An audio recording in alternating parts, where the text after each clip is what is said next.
And so it's become a multi-year habit that I've developed, and it's almost subconscious at this point, but it is still very conscious, because when I'm listening to people talk on stage, happens all the time, and I'm like, no, the person's talking, and I'm aware that no one in the room knows at all what they're referring to, even though I know exactly what they're referring to. I'm like, yeah, no, you just spoke, and 1% of the audience. That is incredibly infuriating, isn't it? When you can hear a conversation and you know that the two sides of the conversation aren't actually keeping up with it, and they're not following each other, and one person is obfuscating the point, and it's like, oh my god, let me chip in and clear this up. Yeah, no, but people that right was off the very good.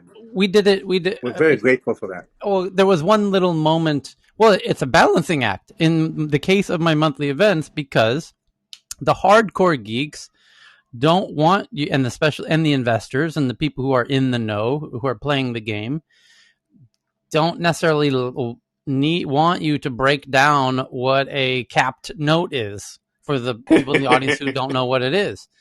And it's an investment.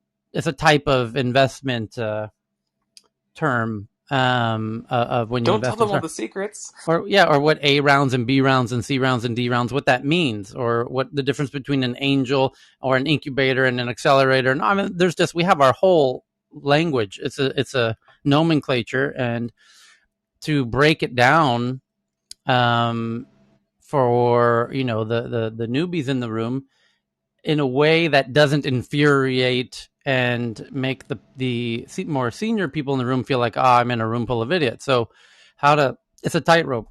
But we did it earlier today. For example, we were talking about Flipkart, and there was a couple of Indian people on stage, and they're like, oh yeah, Flipkart this and Flipkart that. And I'm like, people have never heard of Flipkart. People have no idea what Flipkart is.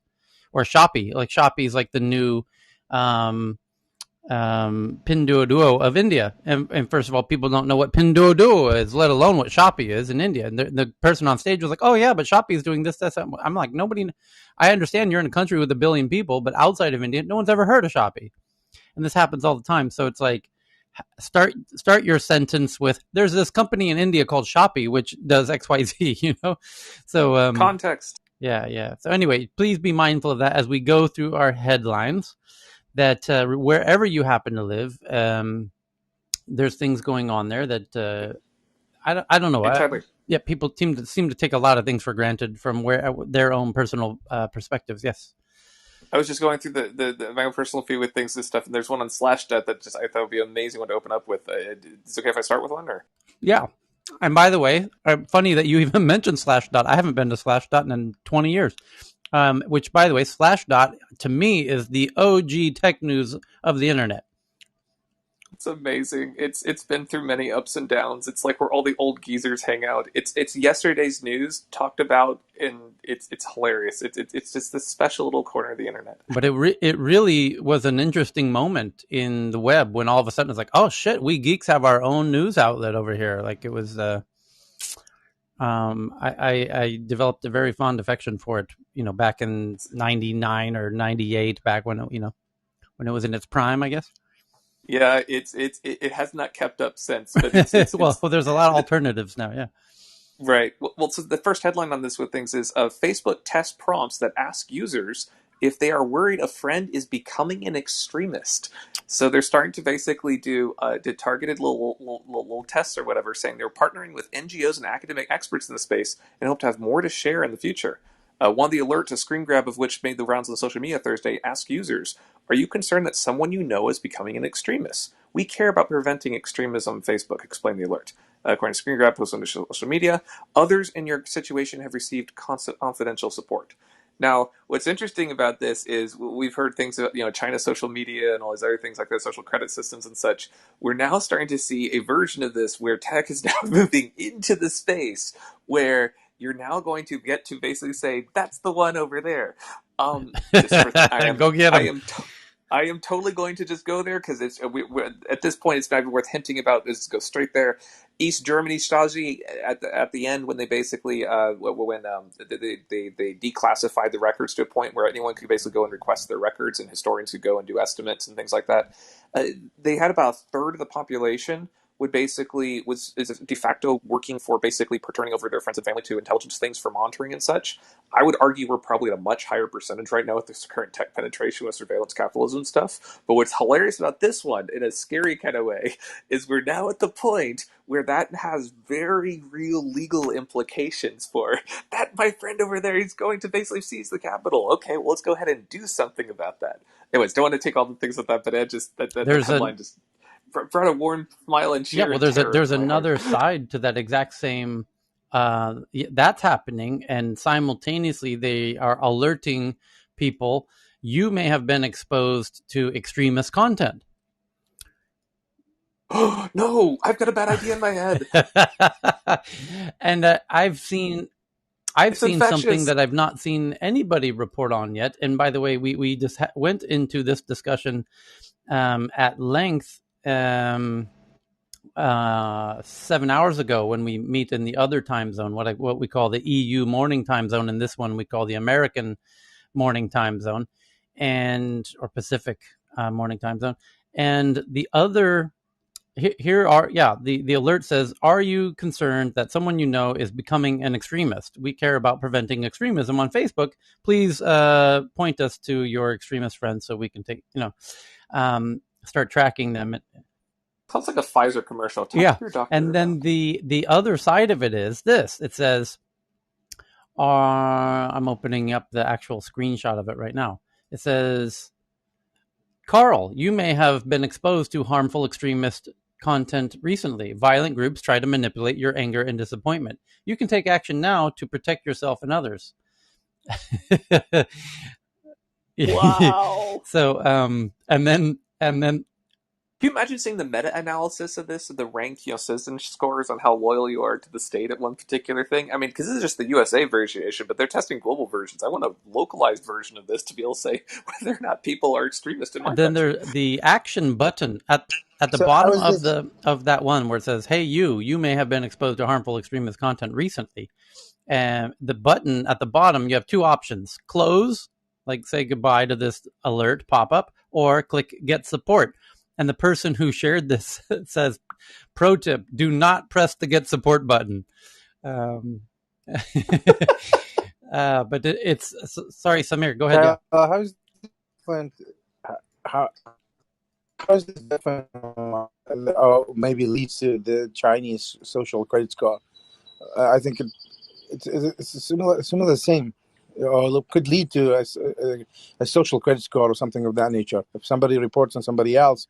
And this is terrifying, to be honest with you. The country that I'm from, that's all they do is point fingers on somebody, what it does is, else. Yes, and with it starts to flag people, I assume, on a gradient level, not just a binary level, that users, their potential for extremism. 6 of your friends fingered you. But I think it's also like they can see, how many people have flagged, Cal as a potential extremist, and simultaneously how many extremist articles he's read or shared, even worse, and it gets very interesting very quickly and rather concerning. And how far are you on the bell curve of extremism?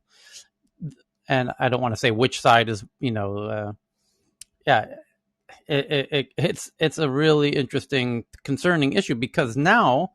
It used to be the platforms were, what's the right word, agnostic. Like it was none of their business what any of the content was on their platform. It's like a telephone company, right? Like Verizon doesn't care if you're an extremist or not, right?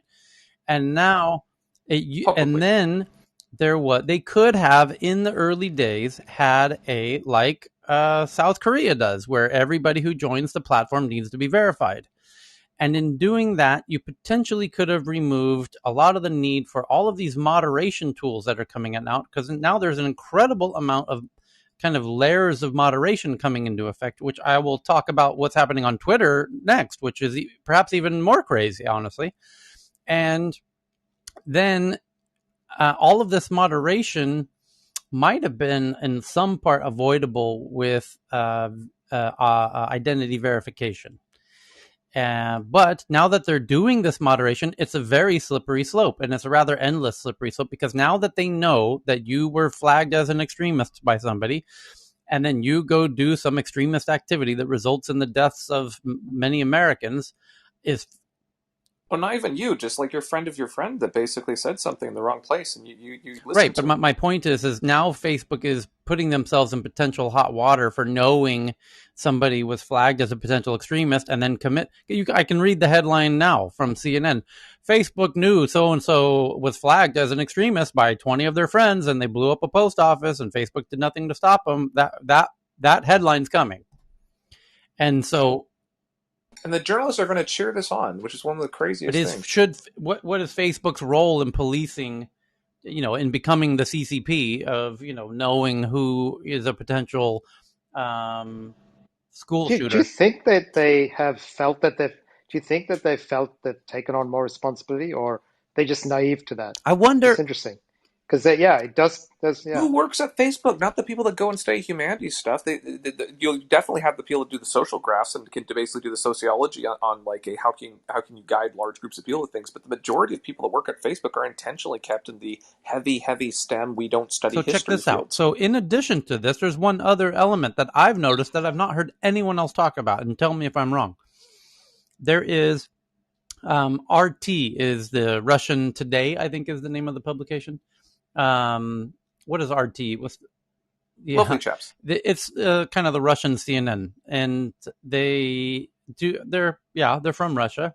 They're kind of international.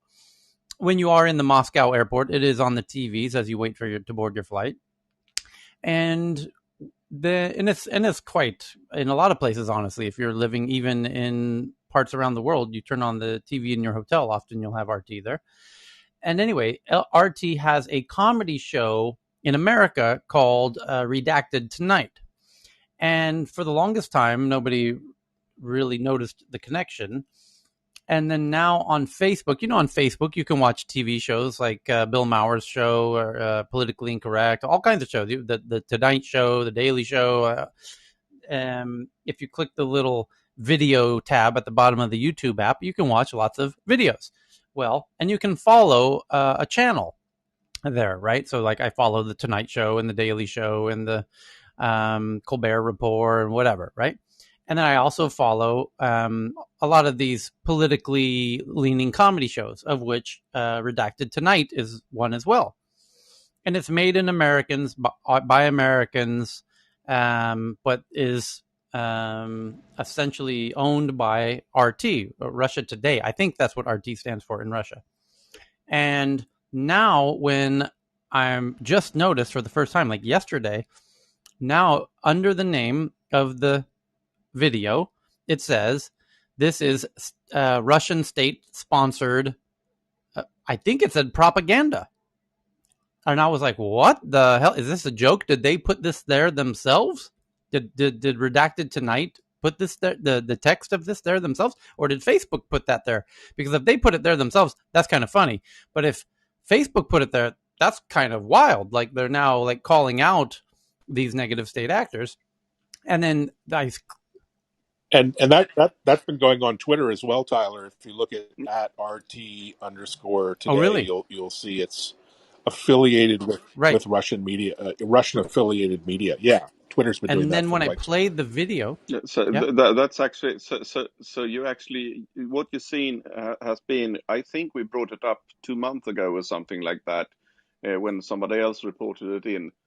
But I can understand that we're taking your age into calculation, and you have a tendency to forget things since they get so many. Yeah, but when I play the video now the show themselves say, "Hey, welcome to Redacted Tonight," where a show by Americans in America about American politics is, state propaganda, and they're kind of embracing it in a way. But it's really interesting to this whole Facebook thing. I think is worth debating. I would love to. Is Michelle with us today? She's not. Damn it. Yes. Hey, Tyler. Yeah. Tyler, could I throw something in the mix? Yeah. So I was at a meeting at the Founders Forum in London about 6 years ago, and a lot of the original thinkers and designers of the internet were there. And one of the things that emerged out of a breakout session that was just captivating was that there are essentially two and only two legitimate reasons to have any anonymity on the web. One is for whistleblowers, and two is for journalists for sources and methods. And aside from that, the consequences of anonymity are almost universally negative, was the conclusion of a very large group where there was quite a consensus around it.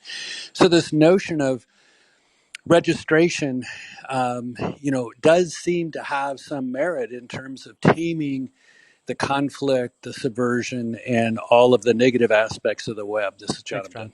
So turning it to Twitter for a second, unless somebody has another comment on this new Facebook development. Twitter has something else new cooking up. And this, by the way, is, according to my sources, the biggest story on the internet at the moment. Twitter showing off features it is testing, including a way to tweet only to a group of trusted friends. Okay, that's simple enough, but oh wait, there's more. Oh yes, there's more. It gets a little more complicated, where step one, very easy. And again, I'll tweet this out right now for everybody to see with their own beautiful eyeballs that you have. And this is at the TNATW Twitter account. So the first step is when you go to create a new tweet, Twitter asks what's happening, and then you start typing, whatever you want to tweet. Just above that, right next to your profile photo, it asks, who's this going out to? And it's a pull down menu. And you, by default, it's set to everyone, because when you tweet, by default, your tweets go to everyone. But now you can create something called trusted friends, a new category of people you trust. And so now every time you tweet, you can make the decision, do I want to send this to everyone or just my trusted friends? Okay, simple enough. And then another quick little point, your timeline now, when you are viewing Twitter as a viewer, your timeline shows your trusted friends' tweets first.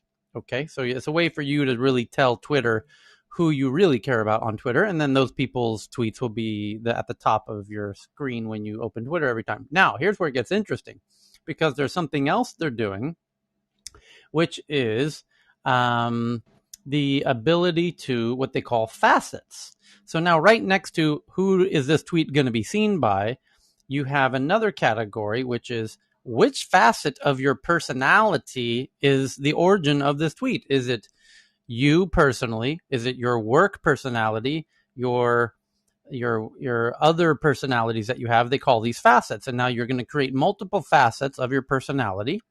So in the example that they give here, it's the user is named Brad. And now Brad has his main facet of his personality with 1.7 thousand followers. And then he has another facet of his personality called Brad at Work, which has 1.1 thousand followers. And then he has Daddy Braddy, which is a private account, which is only seen by people he approves, which has 64 followers. And then he has one last one called Brad on Bikes, which is him and his bike buddies, which is also private, only seen by people he approves, which has 19 followers. Right. Brilliant. So now when he tweets, he has two steps. Which facet of his personality? It's essentially like different accounts, but all these different accounts are now tied to one email, one phone number, one verified user for all of the accounts, and no more switching between accounts. It's just a little pull down menu at the start of your tweet. What facet of your personality are you tweeting this from, and who's going to see it? So it's coming from my Brad at Work facet of my personality, and it can be seen by everybody or just my close friends. Or the other new one that's coming any day now is my super followers, the people who have paid to see my content. Is this my exclusive content for my paid followers? So it's if you have, say, 3 facets of your personality and you have 3 potential different audiences, that's a 3x3 multiplier. You have now 9 combinations of tweeting styles. You see what I'm saying? I love it. I think it's a much needed evolution. And, as someone who I tweets think a most lot, people, yeah, but most people won't do it, Evan. most people won't, but the people who will can really now segment their audience in a way they couldn't do before. Thanks. And so can the marketers. This cuts down the amount of Twitter accounts Correct. people have to have. Yes, very fundamentally. I like this. I think many people will like it. I think Twitter It's likes something it funny. most of all because now they really know you know there's no more confusion about separate accounts with separate emails, separate sock puppets or whatever, because now when you go into your hidden account where you go online and act like a complete jackass on Twitter, now they know that that's you tied to your actual normal account. Exactly. So can they now ban part of your persona and let other parts of your persona? Yeah, the Dr. Hyde part. Yeah, they're clearly they can punish Dr. Hyde. Yeah. Yeah, they ban a Right. facet. So, They can only, maybe they so should have only banned a facet The of Donald bans are going to be Trump. account based, surely. Like I can't see them doing it to facets. But I mean, if the main thing that you lose is basically the followers of that facet is a thing, I could totally see that being a thing. It's like, yes, you basically wear Jackass as your personal thing, but essentially your company still has the But work now let's account as a tie thing. the I feel like the wording of account means that it's going to be account-based bans and blocking as well. If you block a user, I think it's not going to be blocking that facet of that user. It will block that account. I think that the very particular wording here is that's defensive. all. Oh, That's Carl, a that's hilarious. utterly brilliant because ladies who get stalked by guys, the guys often, once they've been blocked, create new accounts. And in this way, it would block all their Exactly. fake accounts. And more, let's go back to the Facebook point about extremism. Which of these facets of your personality are extremist? Like the part of you that watches Fox News versus the part of you that watches CNN. And now you've It's the bike riding club, obviously. yes, the extreme bike riders. Okay, just fun thing with things. So it takes a lot whenever basically, one of the big compromises made from early days of computing to essentially the modern day version is let's simplify the hell out of everything. So the onboarding goes from 2 to 4 weeks to learn how to use a computer, or months in some cases for advanced applications. To you're going to learn this in about 10 to 60 seconds or so. And right now, a lot of social media is kind of stretching that into like, well, yes, but we're going to do this 5 or 10 seconds at a time, 2 minutes at a time for this kind of thing. And whenever they push out one of these new updates with things, there's this onboarding thing, which really entertaining, especially when we start talking about like the Twitter and Facebook type cards of the world with things, is the significant amount of the demographics that are a little slower than the 10, 20 seconds they do the focus studies for, or focus groups. So I'm just imagining, like, remember those drop-down menus that basically resulted in Hawaii getting nuclear missiles inbound type kind of thing, and everyone had to go for cover? Programmer humor on Reddit has this hilarious thing of like bad UX design or whatever. I'm now imagining the scandals that are going to be emerging for a long period of time as people click on the wrong drop-down button, as they basically say, "Oh yes, that was meant for the daddy the daddy account thing," and it's like, "Oh wait, that was the work thing," and now that's going to be very entertaining watching this crossover. I'm confused about Yeah, something, this guys. is going to be hard Oh, to sorry. use. I see. I'm a big fan of ease of use, and all of these platforms, in their effort to clean up their act, which they should have done years ago, they have kind of overlaid new procedures on their old procedures, and in doing so, they make the apps harder to use. And some people are not willing to take on the cognitive load. yeah, exactly, Dr. Francine. Most people don't even know how to use Twitter itself today. Like, for example, you can control who replies to you, whether it's your followers, people you mention, or only select individuals. Yeah, People don't really I, do that today. I Do you know think it's that, but I 30s and don't over? use it. Do you think it's 30s and over that they're really targeting with this? Because I don't get the feeling that it is. I think this is to make it But more accessible with the younger generation. yeah, it's marketing people, and it's people are willing to pay for extra features. I think they're going to go to a subscription Right.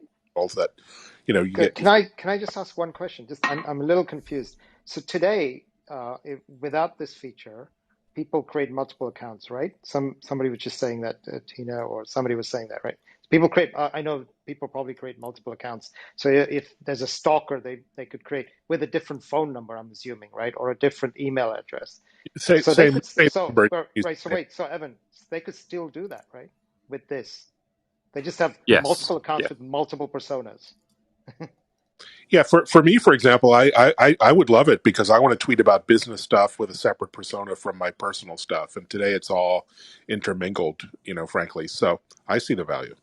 How does it stop the So to Tyler's point earlier, just I'm slightly confused. How does it stop the the somebody The harassing somebody trolls. creating It, multiple it, accounts? it doesn't They it can doesn't still stop the create multiple trolls. accounts, right? Yeah, it doesn't stop the Yeah. trolls, but what it does is that they won't be able to use this new thing to make it. They'll still be able to do the same things that they were doing before with the multiple accounts. It's just they won't be able to use the facets as this new shiny tool for them to use as Got such. it. Got it. So Thanks. yeah. Never Tyler, underestimate the trolls. couple of questions in this one. One is like you said, if we have multiple accounts and if you are shadowing as a different person, when you put this thing together into one person, which also means that Twitter will know many faces of you with just one account.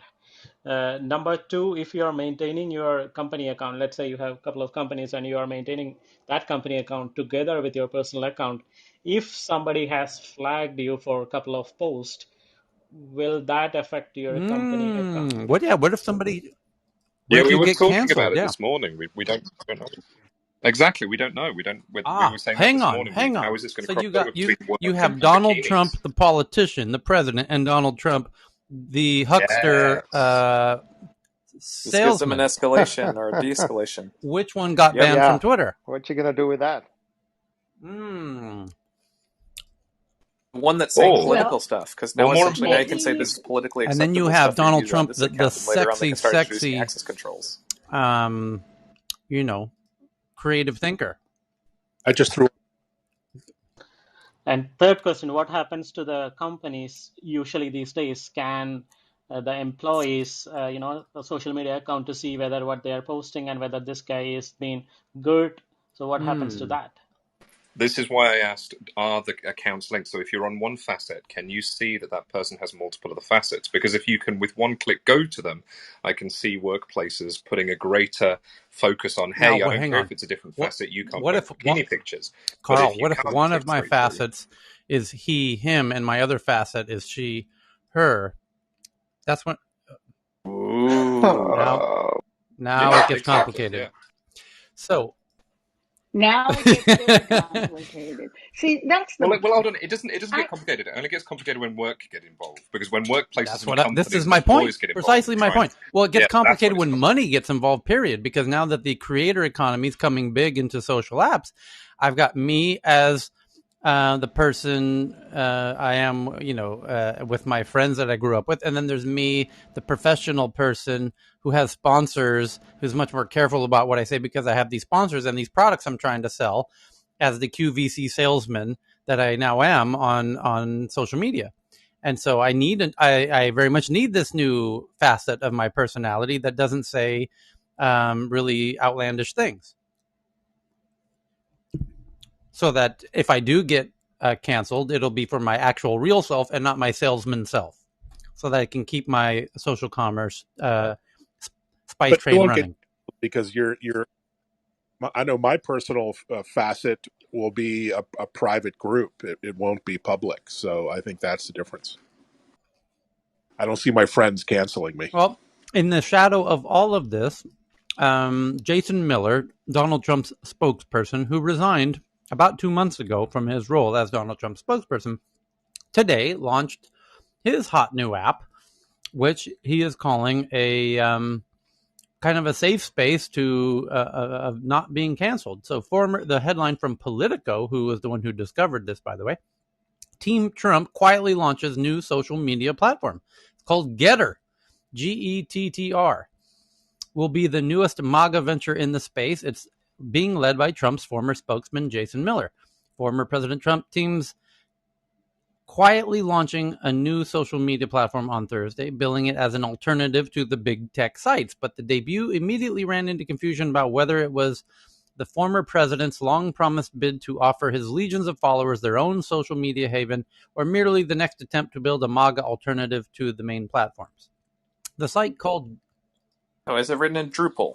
Is it written in Drupal? These are important questions. And I'm actually asking about the name. The name Getter? is like weird. Getter. Getter, like Yeah. what the? Get Yeah. her! Hillary. Yeah, So, exactly. but Chris, as always, threw in a very clever point that was missed by 99% of people about Drupal. Drupal is clearly something Jason Miller would use to build his own version of something like this, and would be a key signifier that this thing is utterly, a joke, not a joke project, but like the prior attempt by right, the MyPillow CEO saying, "I want to do a right. social media So website for supporters precisely. of So alternative this reality." is one thing that geeks are able to do in this instance is look at the technology that was used in building this thing as an indicator of how serious it is. I'll use the metaphor of a house. If the person built their house out of bricks, then you think, okay, well, this is a legitimate house. Somebody actually means for this to be utilized. And then if they built it out of, plywood, or even worse, styrofoam. Oh, they built the house out of styrofoam. Okay, yeah, clearly you're not actually intending for this to. And don't forget, we have Parlor, which is back, and as far as I can tell, no one really cares. I mean, it's a non-event, and Parlor is kind of a cesspool that very few people go regarding into Getter, anyways. here's the quote: "The former president, Donald Trump, is going to make his own decision. It's certainly there and ready for him should he make the decision." That's just clearly the utterings of an idiot. But hold on. Trump's involvement with the project is unclear, as it is whether or not he will set up an account on Getter and use it. Here's the quote: "The former president is going to make up his own decision. It's certainly there and ready for him should he make the decision. We would welcome that. There is an account reserved for him and waiting for him, but that's a decision for him to make," said a person involved with the app, clearly a very intelligent person. "The former president has been looking for alternative ways to engage with his base online after having been booted off Twitter and suspended from Facebook, and his prior effort to engage online through the launch of his personal blog ended quickly amid widespread ridicule and poor readership. The new venture may also raise questions about privacy, including whether it harvests information about its users' Twitter followers." And now on that point, we must turn it to India, because today there was as you know, Twitter and India have an ongoing love affair. It's getting very hot indeed. And in the shadow of that, there's now a Twitter clone domestically created in India called Coo, which is very cleverly named as well, because a coo is like a bird sound and tweet is a bird sound. So in case you missed the joke in the name. Also insurrectionist. Precisely. Also, like, taking control, like the French word coup, strike. Anyway, so the Coup app is also in the news again today, because the Coup app is now submitting its first compliance report under the Indian IT rules, showing that it's the A+ student in the classroom, and showing that it's doing everything India wants. And it has removed now, in the month of June, 5,502 posts were reported by the community, of which 22.7 were removed, according to the report, which is like 1,600-ish posts were removed. And the microblogging platform took steps to proactively moderate 54,000, they don't call them tweets, they call them coups, the report said, of which 2.2% were removed to spare, Mr. Modi from having his feelings hurt by reading things that would clearly be very mean and hurt his emotions. So other actions, such as overlay, blur, ignore, warn, were taken on the rest of the coups that did not comply with the government or Indian guidelines. And basically, coup is kissing Modi's ass and letting him know they're kissing his ass by sending this in and saying, hey, here's everything we did. And that's why you didn't see any negative stuff on coup, by the way, because we got your back, baby. And who loves you? Coup loves you, Modi. Don't forget that. So it's basically a nice little love letter from the coup team to their boss, big boss, Mr. Modi.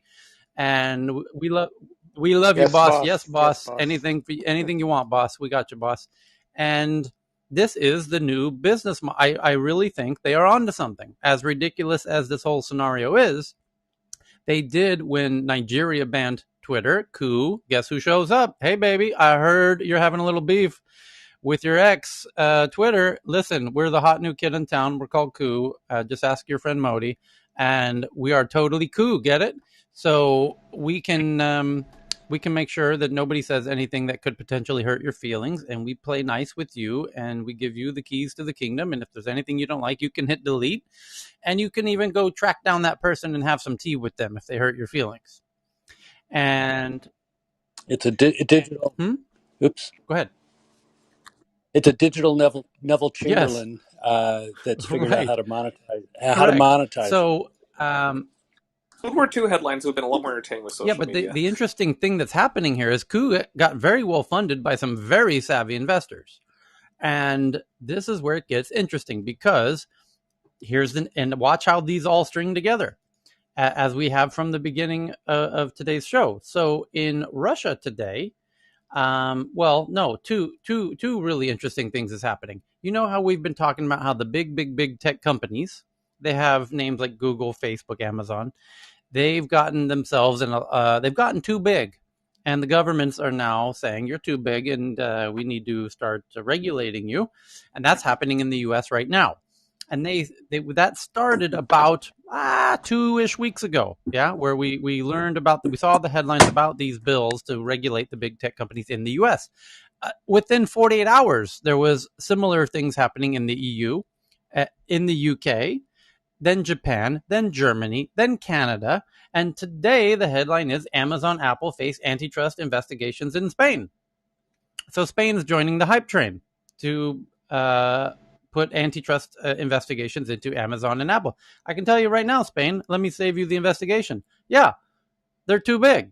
Yeah, why take a page from your friend Xi Jinping? Just shut it down. Like what's the big question here? So now that was about 17 hours ago, and then about 12 hours ago, the headline is Putin signs law forcing foreign social media giants to open Russian offices. Oh boy, where did we see that before? In India, where India, as part of its new IT rules, is forcing all the big social media, big tech companies to have offices in India with locally hired people, employees, in those offices, so that when these governments, particularly India, where they're asking Twitter to remove these tweets that hurt their feelings, we can go, if you refuse, then we can actually go to your office and speak to your employees and have a nice little friendly tea with them.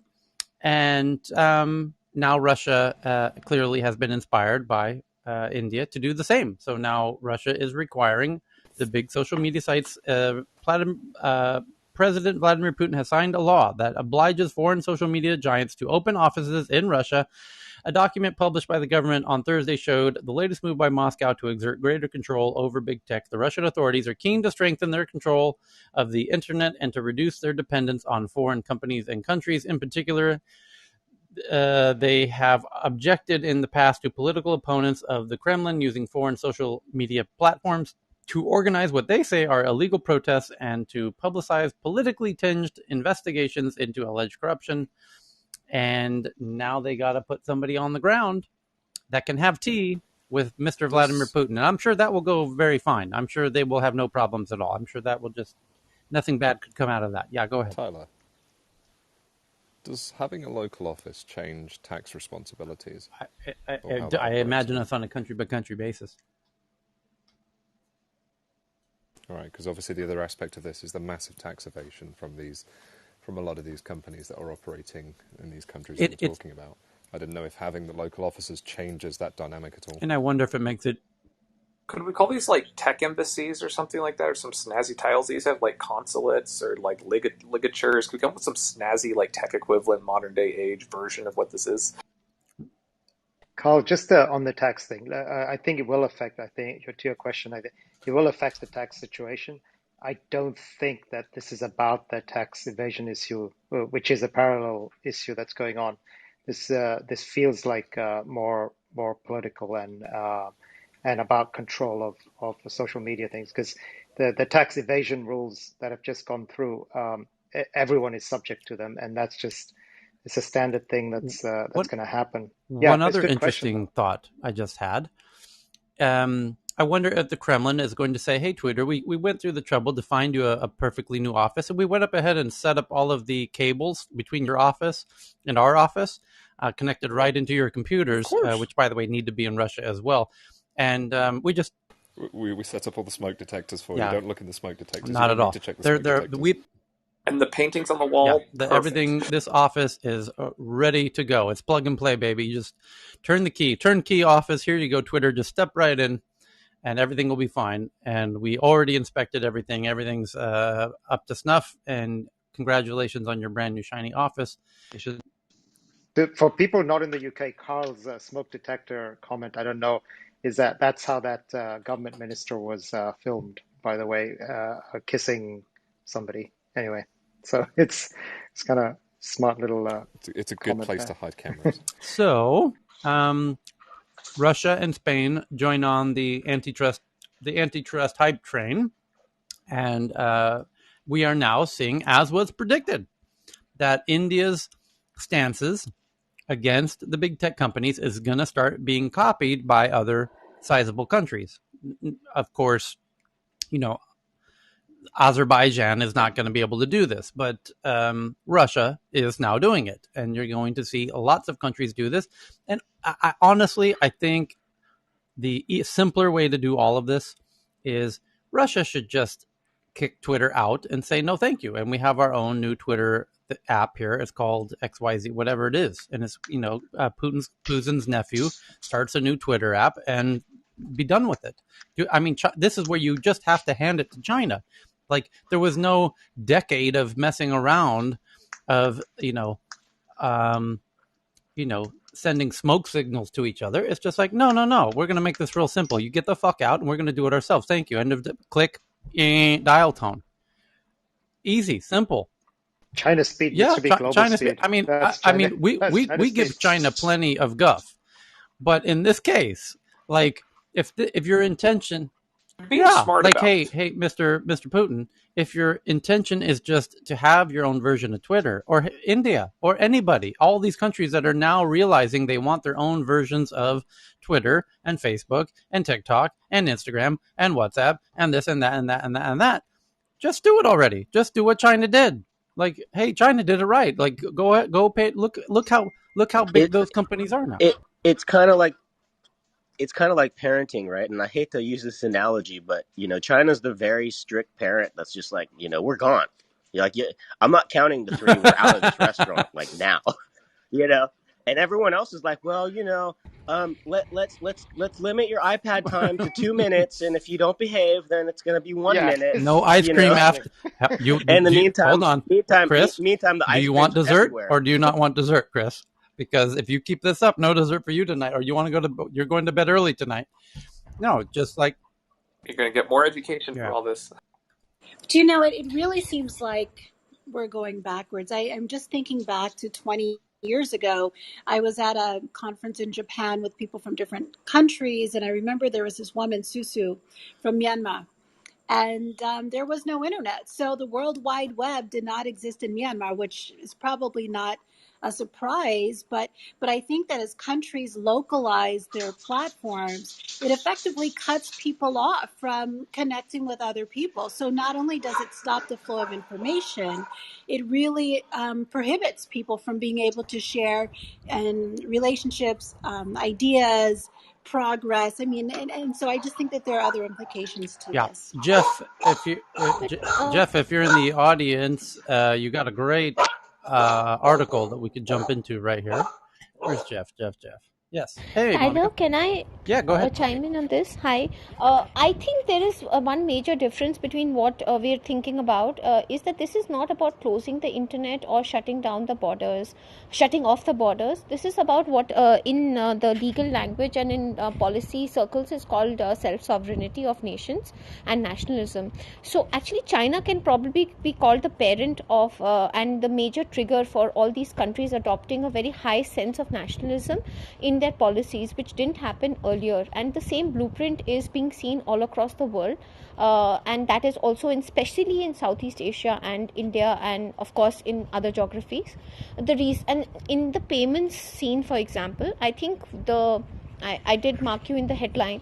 And where Twitter and social media is concerned, the idea is not to tell them to get out, because obviously these are very large companies and there is a huge amount of revenue that is possibly going to be generated along with lots of jobs. I think the problem is trying to get them to toe the line.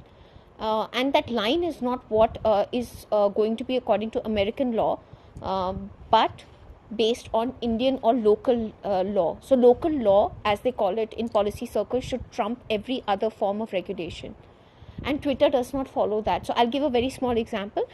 In basic products that you build out, anything that happens in a local country should always take precedence and should take superior implementation over your own policies. And that is the case of PayPal, that is the case of many other financial services providers, which Twitter doesn't understand, and people are defending Twitter based on that. But this is basic stuff, so the legal and policy team must have a lot to answer, but this is not normal. A local country should be able to exercise their own rights, and yes, they may be informed wrongly, but then it is up to the company to be able to do that and work with the government. Monica, while you're here, did you see the headline about Shopsy? Yes. Well, yes, I let's did. talk about it. So Flipkart is a very big Indian e-commerce platform. Is that the right way to say it? And yes. And Yes. so the headline today is that Flipkart launches something they call Shopsy, an app for small entrepreneurs to start online businesses without any investment. Oh, how clever. How did they think of this? And it is owned by Walmart. And that's become interesting recently because of the new regulations in India around e-commerce. But anyway, Flipkart launches Shopsy, an app to help individuals start online businesses without any investment and also deepen e-commerce penetration, particularly in non-metropolitan areas like outside the main big cities, where there's still, a huge percentage of the population lives outside of the big cities. So I think this is truly brilliant, kind of proactive on Flipkart's part, because if they don't do this, somebody else will, and they're in a better position to do it. What do you think, Monica? Absolutely, and this is also to safeguard their own interest, Tyler, because as you said it very well, who else other than Flipkart to do this, especially when there is an e-commerce policy that's coming in. So if you broad base with local Indian sellers, then you would be able to protect yourself and of course be able to give Shopify a run for its money. Right. If it does launch You in said India. the magic word. I was hoping you would say that. So it's interesting that it's called Shopsy because it's feeling a little similar to Shopify in the US, Canada, and across Europe. And here's the big game that's happening. And this is why this move by Flipkart is so actual brilliant, because this all really started in some sense in China, where there was Alibaba. And Alibaba was for big businesses, warehouses actually, to sell all of the stuff in their warehouses. And if you wanted to buy something from a warehouse in China, a factory, Chinese factories, if you wanted to buy a whole bunch of shoes from a Chinese factory, you would go on Alibaba, and Alibaba had they had all of the ratings and reviews of all the buyers and even their accounting information. And it gave you a lot of confidence as to, can I trust this factory for this order of shoes of, 200,000 shoes I want to purchase as a wholesaler. And it was beautiful, and it exploded. And Alibaba's tremendous. It's one of the biggest tech companies in the world. And then somebody else came in the China scene and said, hey, what about all the rest of the people who aren't on Alibaba? Because Alibaba's only for these significant sized companies. And there's all of these mom and pops all over China. And that's where Pinduoduo came in. And they got all of the mom and pops and everyone that's outside of the big major cities, because all the factories are kind of based in these big hubs. And Pinduoduo exploded, absolutely exploded. Now we're seeing the same thing happening in America with Amazon is the big player, and you got all the mom and pops, and that's Shopify in America is now in the process of federating all of the mom and pops who aren't on Amazon into Shopify, and that's brilliant. Now we turn to India, where you had Flipkart, who is the big player, who says, you know what? We're not going to let some competitor come in here and let Shopify come in here and take this market. We're going to do it ourselves. Thank you very much. So they launched today Shopsy, which is a really cute, super simple way for people to do e-commerce for whatever it is that they are selling. And kind of more simplified, more scaled down, for people who are not don't have a lot of resources and have their own e-commerce teams. It makes it a plug and play, very easy for everyone to build a little cutesy shopsy on Flipkart. And I think that's absolutely genius of them to jump on top of that before somebody else comes in and takes that tremendous opportunity, like Pinduoduo did in China, like Shopify did in America. And kudos to Flipkart for launching Shopsy today. Anything else? What happened to eBay? Did they die on the vine? I mean, because when I think back, maybe I just keep dating myself, going back in time, but listening to you, Tyler, eBay was kind of first on the scene with, people or small businesses selling stuff, sometimes junk, but sometimes stuff online, and they're not in the game. Good point. Yeah, they certainly had the head start for sure. And by the way, PayPal had the head start on being a fintech, of having a kind of an account that you had money in that you were sending to and from friends. And then Square came in and PayPal said, oh shit, these guys are much faster than we are. I think what happens, to answer your question, here's my take. We can debate this. I think they were so early. They felt like they had captured the market, and they got lazy. They stopped developing. The product stops develop. It looks old. It feels dated. And meanwhile, the web is still innovating and moving forward on all different fronts. And the mobile app revolution happened. And where's the eBay app? Does it feel cool and fresh like Tinder? Let me use the Tinder example if I can, because you had the dating sites like Match.com, also very similarly was the big player before the iPhone came out. Before smartphones, there was Match.com, and there was eBay on the laptops. And eBay was built around a laptop-sized screen, and Match.com was built around a laptop-sized screen. And then here comes the smartphone. And now people have 80% of their time on their smartphone, 10% of their time on their laptops, and now Match can't figure out how to bring their dinosaur, the Godzilla that has already conquered Tokyo, and squeeze it into this little smartphone. And same problem with eBay. How do you squeeze eBay into a smartphone? They couldn't really figure out how to do it because it requires a whole new product team who has never, ever been in an eBay meeting and never really looked at eBay before to imagine it with a whole new blank slate vision. And that was Tinder. And Tinder came in and said, starting from zero, without ever having seen Match.com, how would we make a dating site for the iPhone? And they did. And it was the right they made the right interface for the phone, and it's just swiping, which Match.com never would have thought of. And the shopping apps of now that are starting to happen in mobile don't look anything like eBay, and eBay was never able to smartphoneize their platform. And that, I think, was the bottleneck. Now, this is a really interesting point because we are at the end of the smartphone era, where we have 1 million smartphone apps, and we are now going into 2 new eras simultaneously, the VR era and the voice assistant era. And these are 2 different platforms, although they intermix with each other. They actually play together, in fact. So you're going to have to figure out, how are we going to do dating apps in VR and shopping like eBay and in VR or AR, and how are we going to do it over voice assistants? What does dating look like over voice assistants?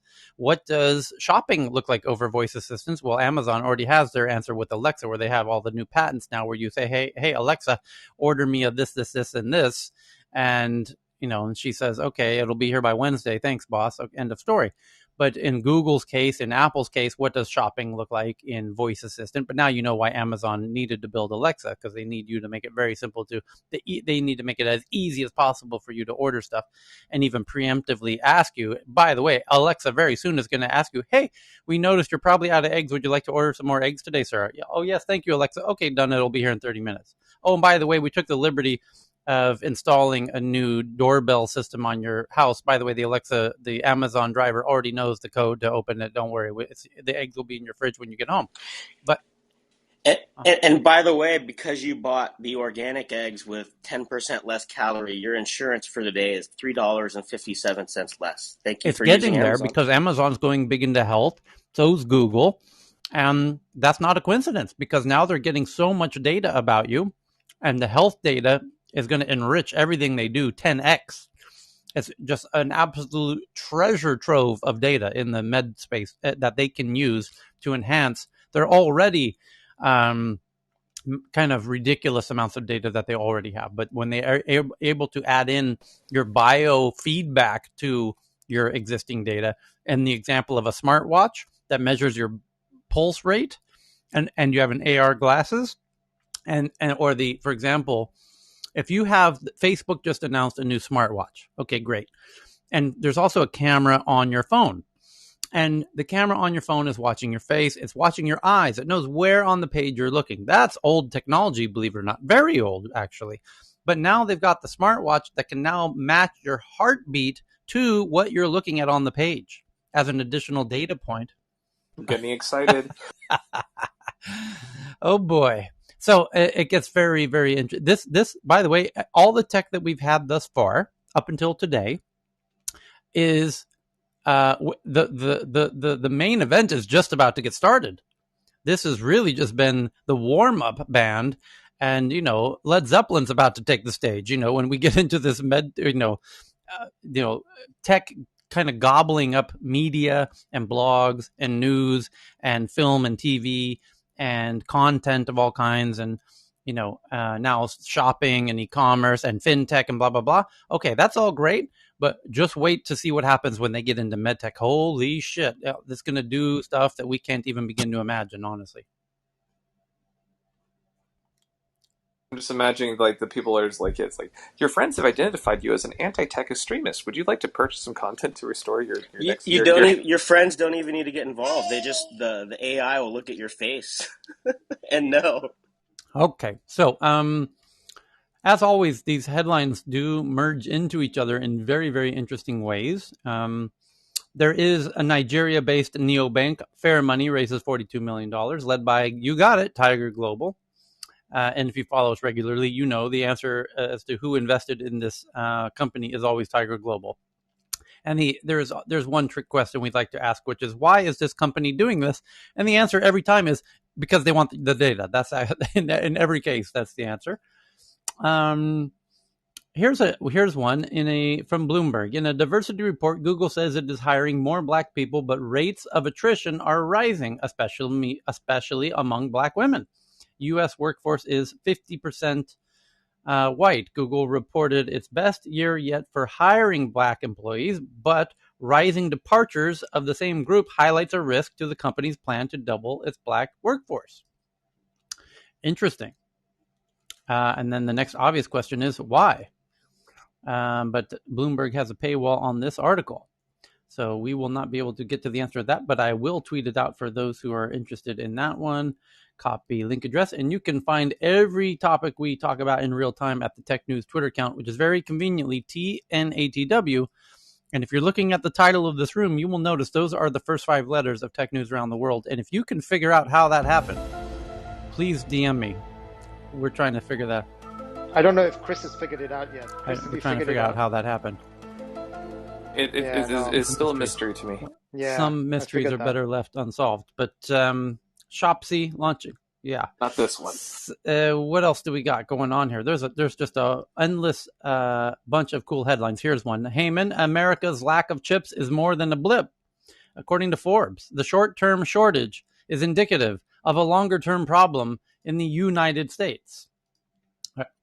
Yeah. Surprise! And it's a very long article, but why? The question they're asking is, why isn't the U.S. leading in semiconductor manufacturing? And the answer is because semiconductors have been asking for 15 fucking years for state support about things, and instead, nothing. And Taiwan said, you know what? We need an industry. We can do that. And Taiwan took the lead. And more interestingly, the key turning point in that whole situation, one of the absolute key moments, it was when the iPhone was the very first version of the very first iPhone was being developed inside the belly of Apple HQ. And some guy named Steven Jobbers, he was the boss of Applebee's. And so he was building this iPhone, and he went over to Intel down the street there in Silicon Valley and said, hey, Intel, I'm building this iPhone for Applebee's, and we need chips. And we need very special chips, very, very small chips for this very, very small computer that looks like a phone and an internet communicator and an iPod and a phone and an internet communicator and an iPod. That's an inside joke for real geeks. Anyway, so we need these super small chips. Intel, do you have them? And Intel said, you know what, Steven, or Mr. Jobbers, if we can call you Steven, we don't think we can make chips as small as you need them to be. And Steven said, you know what, that ain't going to do it. I have someone else I can go talk to. So he went over to his friends at TSMC in Taipei, Taiwan, and they said, Mr. Jobbers, can we call you Steven? We can do that for you, with a quickness. And Intel lost out on what became this massive smash of the iPhone, and that played a significant moment in the histories of both Intel and TSMC, from which Intel has never truly recovered. And Samsung was there too, right? Up in that conversation as well, around the screens and it was the party display. So reportedly, Samsung was doing a keg stand at that party. But so it's been a party in Taiwan ever since, and they've continued to lead because they understand the nature of these tech companies want cutting edge stuff all the time, endlessly, forever. More. And they just continued to double down and double down and double down. And Intel kind of got left in the dust. And now that's essentially what has happened. And now we're starting to correct it. But by the way, the latest headlines are that TSMC is building factories in the US. And by the way, Intel is too. And now that this global chip shortage is happening, that's affecting the car industry because the cars are becoming computers on wheels, essentially, and they need lots of chips. And when the chip shortage happens, the car productions have to stop, and then the economy stops. Oh, shit. And then they have to have, as they did, an emergency meeting at the White House with Mr. Joseph Biden, when Joseph says, this is a real problem. How do we fix this? And Intel said, it's real simple. You give us billions of dollars. And they did. And so now Intel's building a bunch of factories next door to TSMC's factories in America because they're worried about China taking Taiwan. And if China does take Taiwan, then we're really fucked. Oh boy, are we fucked if that happens. So, which is also the clever geopolitical stance of what Taiwan calls its Silicon Shield, because America can't risk Taiwan getting into the hand of the Chinese, and Taiwan knows it, and that's why Taiwan was willing to throw everything into semiconductors as a really clever alternative of having a military. Well, they do have a military, but it essentially forced America to become a proxy bodyguard of Taiwan. Anyway. Historic analog, King Cotton for the Deep South. Britain will always back up the Confederates because they can't afford to basically lose their cotton industry, because their entire textile exports and everything they do in the world depends on King Cotton from the Confederates. Didn't work out that way. So that's why this headline, America's lack of chips is more than a blip. And thank you. There's a related news. Okay, TSMC have this 3 nanometer technology, so they have already Apple and Intel are the first adopters of this new technology. So I've DM it. I've just tweeted. You can retweet it if anybody wants to deep dive on it. It's just a quick one. Apple and Intel are testing their chip designs with TSMC's 3 nanometer production technology. Okay. So, commercial output of such chips is expected to start in the second half of next year. That's it. Thank you, Tyler. If you ever want to host a semiconductor room, I can put all sorts of fun people in the room for that. There's some really good things that are fascinating for the geopolitics of each one of those tech decisions. For the semiconductor specifically, that's a whole other topic. Okay. Let's do it. So Cheryl used to work. That would be great, because I'm also wondering. So I'm also wondering how far can it go after 3 nanometers is dead? Negative nanometers. Right? No, don't limit yourself. Angstrom level, and that's where Eli is messing around. we're at like 40 or 50 in reality, but after that became more of a tech progression thing because there's some other features they want to throw in there. But the industry has been adopting the TikTok cycle from Intel for so long, for decades of progression, that when you say we have something that's better, you just reduce the nanometers. So it gets weird when you get the small. So other big news today in the tech space is that Robinhood files for its long-awaited IPO, says it will set aside 35% of the shares for its retail investors through its own app, the Robinhood app. And popular trading app Robinhood on Thursday filed its initial public offering and disclosed that it will set aside the 35%, as we said, for retail investors who rarely get to buy at a company's IPO price. They also, inside of the app, of which I'm a user, they now have the Duolingo IPO coming up, where they're going to set aside shares for people to participate in the Duolingo IPO. And the question is, are you going to participate in is anyone going to buy Robinhood shares and or Duolingo shares? Or anyone have a comment on the Robinhood IPO? Did they also mention that this same week that essentially the CEO of Robinhood has a cell phone seized and under investigation for FBI for all sorts of shenanigans, which I'm sure is covered at length and under Clubhouse magic, because the same investors that backed Robinhood backed essentially Clubhouse. So we've got it's a good times. topic around here. Feds seized Robinhood CEO's phone as part of the GameStop trading probe. That's the headline from CNBC. Vice's headline is Feds seized Robinhood CEO phone in the GameStop trading halt investigation. Search warrant was executed for Robinhood CEO cell phone. And let's read the article, shall we? So, this is also from, in the past 24 hours, Robinhood faces dozens of punitive class action lawsuits and is under investigation by regulators, State Attorney General, the SEC, and FINRA, and the U.S. Department of Justice following the GameStop trading frenzy in January that resulted in multiple trading restrictions for users. The company admitted these numerous litigation battles are expensive and time-consuming and could seriously damage the company's reputation and financials. Robinhood CEO Vlad phone was seized by federal attorneys in one of the stock trading app company's many legal battles, it revealed in its IPO filings on Thursday. In a section outlining legal risks from investigations and subpoenas, the company noted that, quote, a related search warrant was executed by the USAO to obtain the CEO's cell phone. And the USAO refers to the United States Attorney's Office for the Northern District of California, which was investigating Robinhood's restrictions on trading during the meme stock flurry around GameStop and other stocks this year.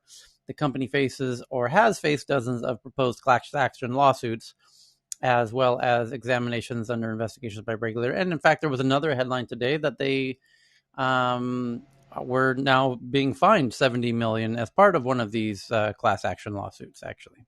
So one of them has already had a ruling of sorts. And Robinhood, that was FINRA. Yes, that was the FINRA one, exactly. Thank you. But you still have potentially many others.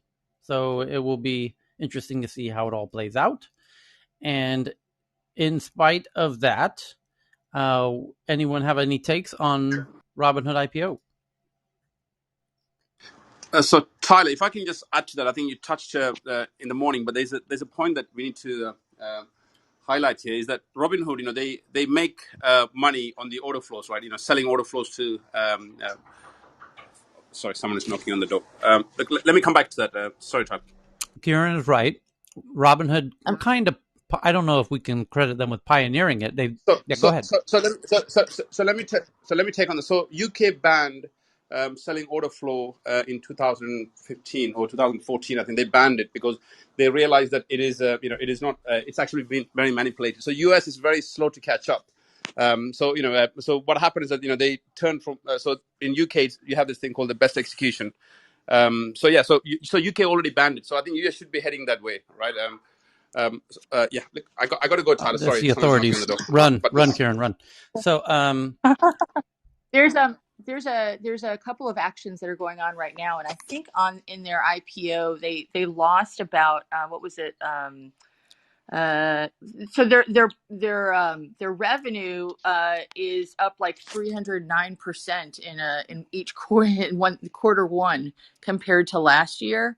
But they're losing a ton of money in these lawsuits. They've got so many of them, and they've got, I know this one in Massachusetts is going on, and I know that if it's successful, I'm sure other states are going to do that, are going to do something similar.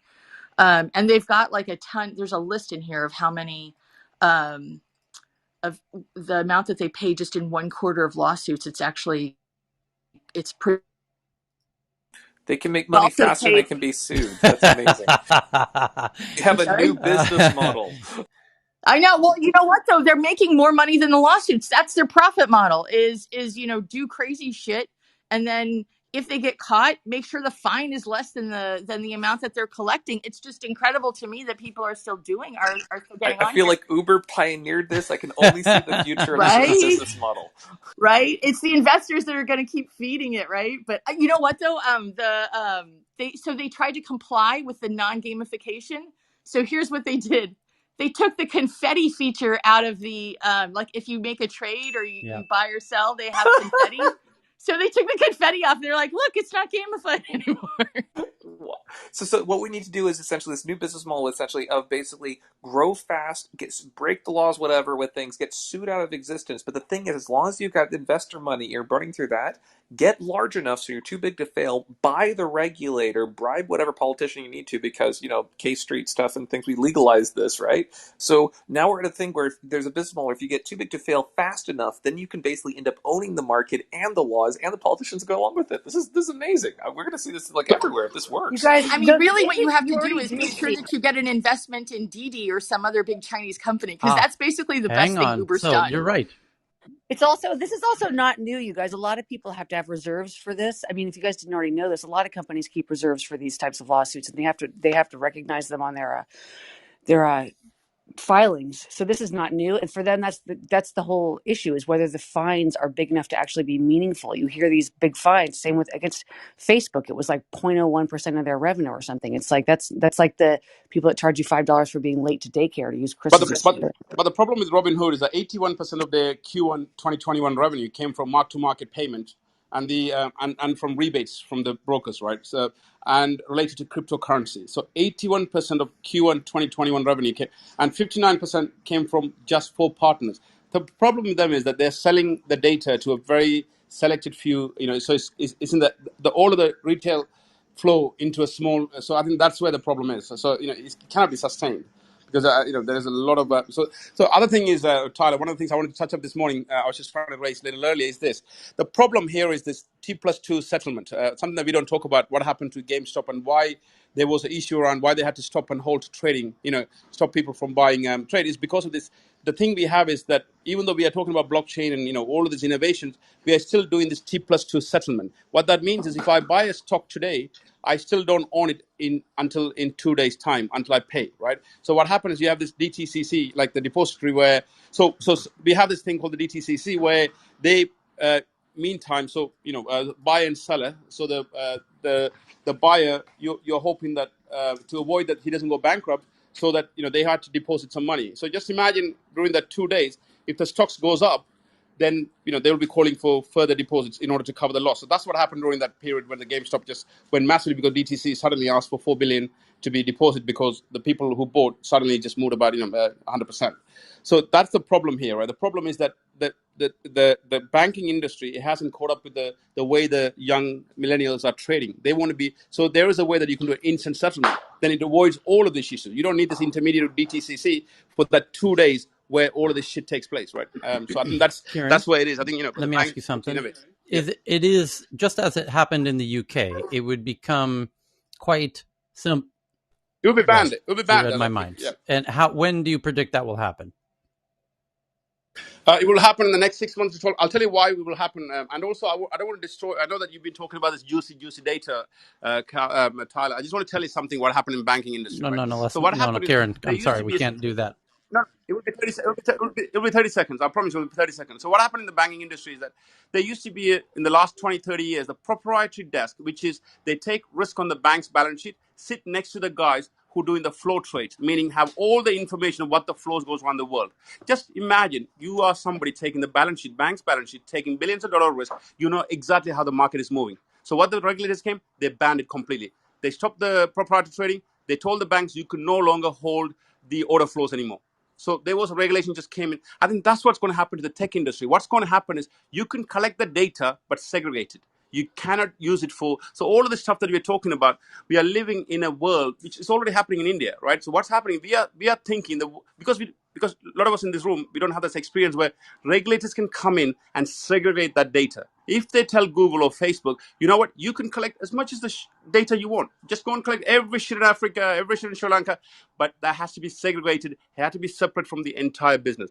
Just imagine in that case what's going to happen to Facebook and all of this stuff that we're talking about. So I think that's what's happening. It happened in the banking industry about 10 years ago. And so to come back to this point about when is this going to happen to the US, when they're going to ban all of this, it's happening in the next 6 months to 12 months. Look, you need to understand the governments, they're too slow, but they will catch up. But, they just don't operate in the way the young people and the way we want things to be happen, everything instant. They're thinking about it. It will happen, but it's just the fact is they operate in a different time frame than, normal folks thank you like for us. that. Right? So other big news happening. This is the biggest news, which is very often not the most interesting news, but Apple and Intel are the first adopters of TSMC's new 3 nanometer chips for the upcoming iPad and CPUs for Intel's powered notebooks.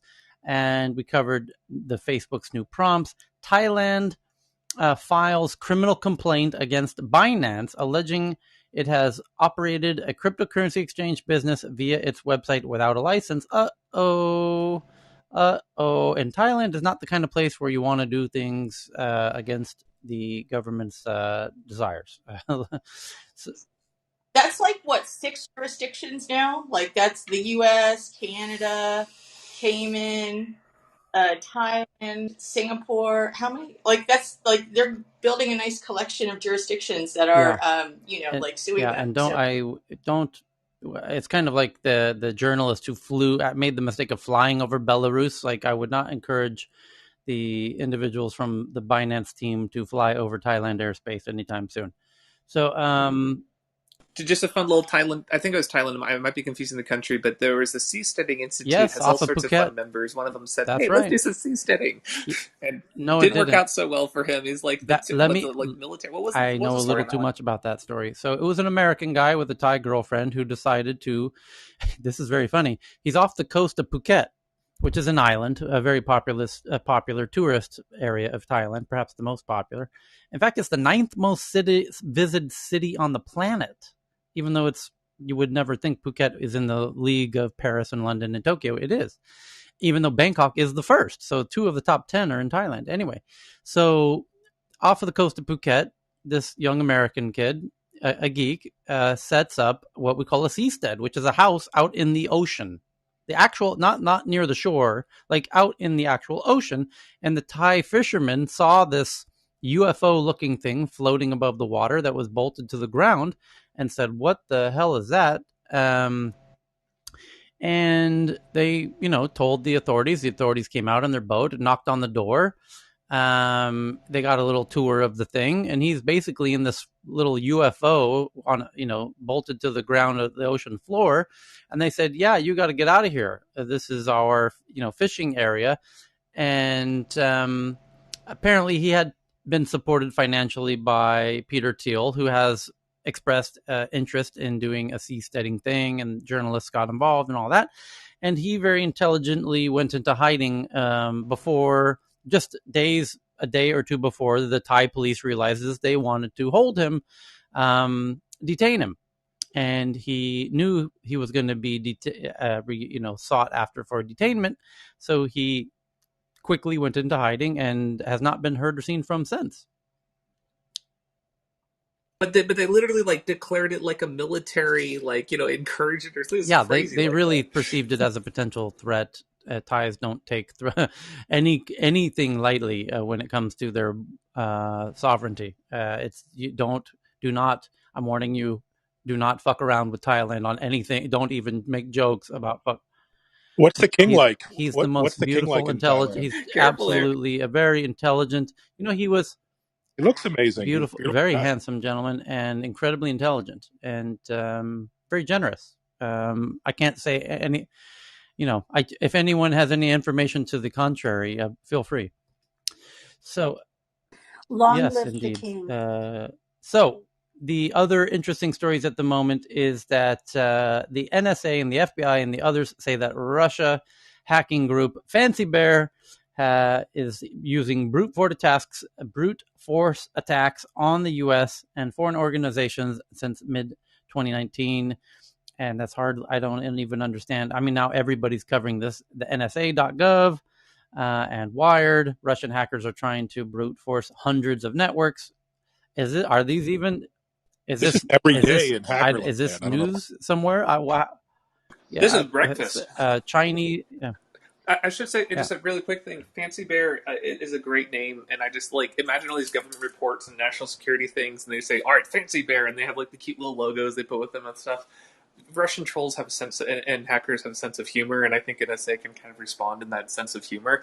There is a mild thing about while geopolitics can be all dark and scary. I like that at least we're going to have good names to talk about these things with. Speaking of Didi, because somebody just mentioned Didi, and it was a great point, Sarah or Tina, which is they were talking about Uber. Uber went into somebody mentioned. Oh, Alexandra, thank you. So Uber tried to go into China. Nice try. Google could have told you otherwise, but anyway, it ended up being a really smart move because there was already a Chinese Uber called Didi, and Didi was a bit of a battle for a minute, and Didi won. Big surprise. And as part of Uber's waving the white flag and admitting defeat and leaving, Didi, very interesting settlement was Didi said, listen, Uber, we're going to make this real simple. We'll give you 10% of Didi in exchange for you getting the fuck out of China. And Uber said, done. Great deal. Handshake. Nice meeting you. It's been fun. We're out of here. And now Didi just IPO'd, and that stake in Didi is now worth, what was it? Several billion, 10 billion or so. So then that was in the past 24 hours. And then in the past 5 or so hours, the new headline is that China has stopped all new accounts being created in Didi. Say what now? What's going on?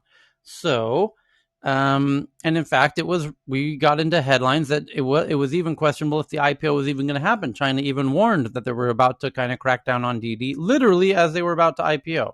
Very similar to the Ant Financial IPO that got shelved, at the last minute. And so let's look into the details of this. China announces a cybersecurity review of Didi, during which it won't be able to register new users.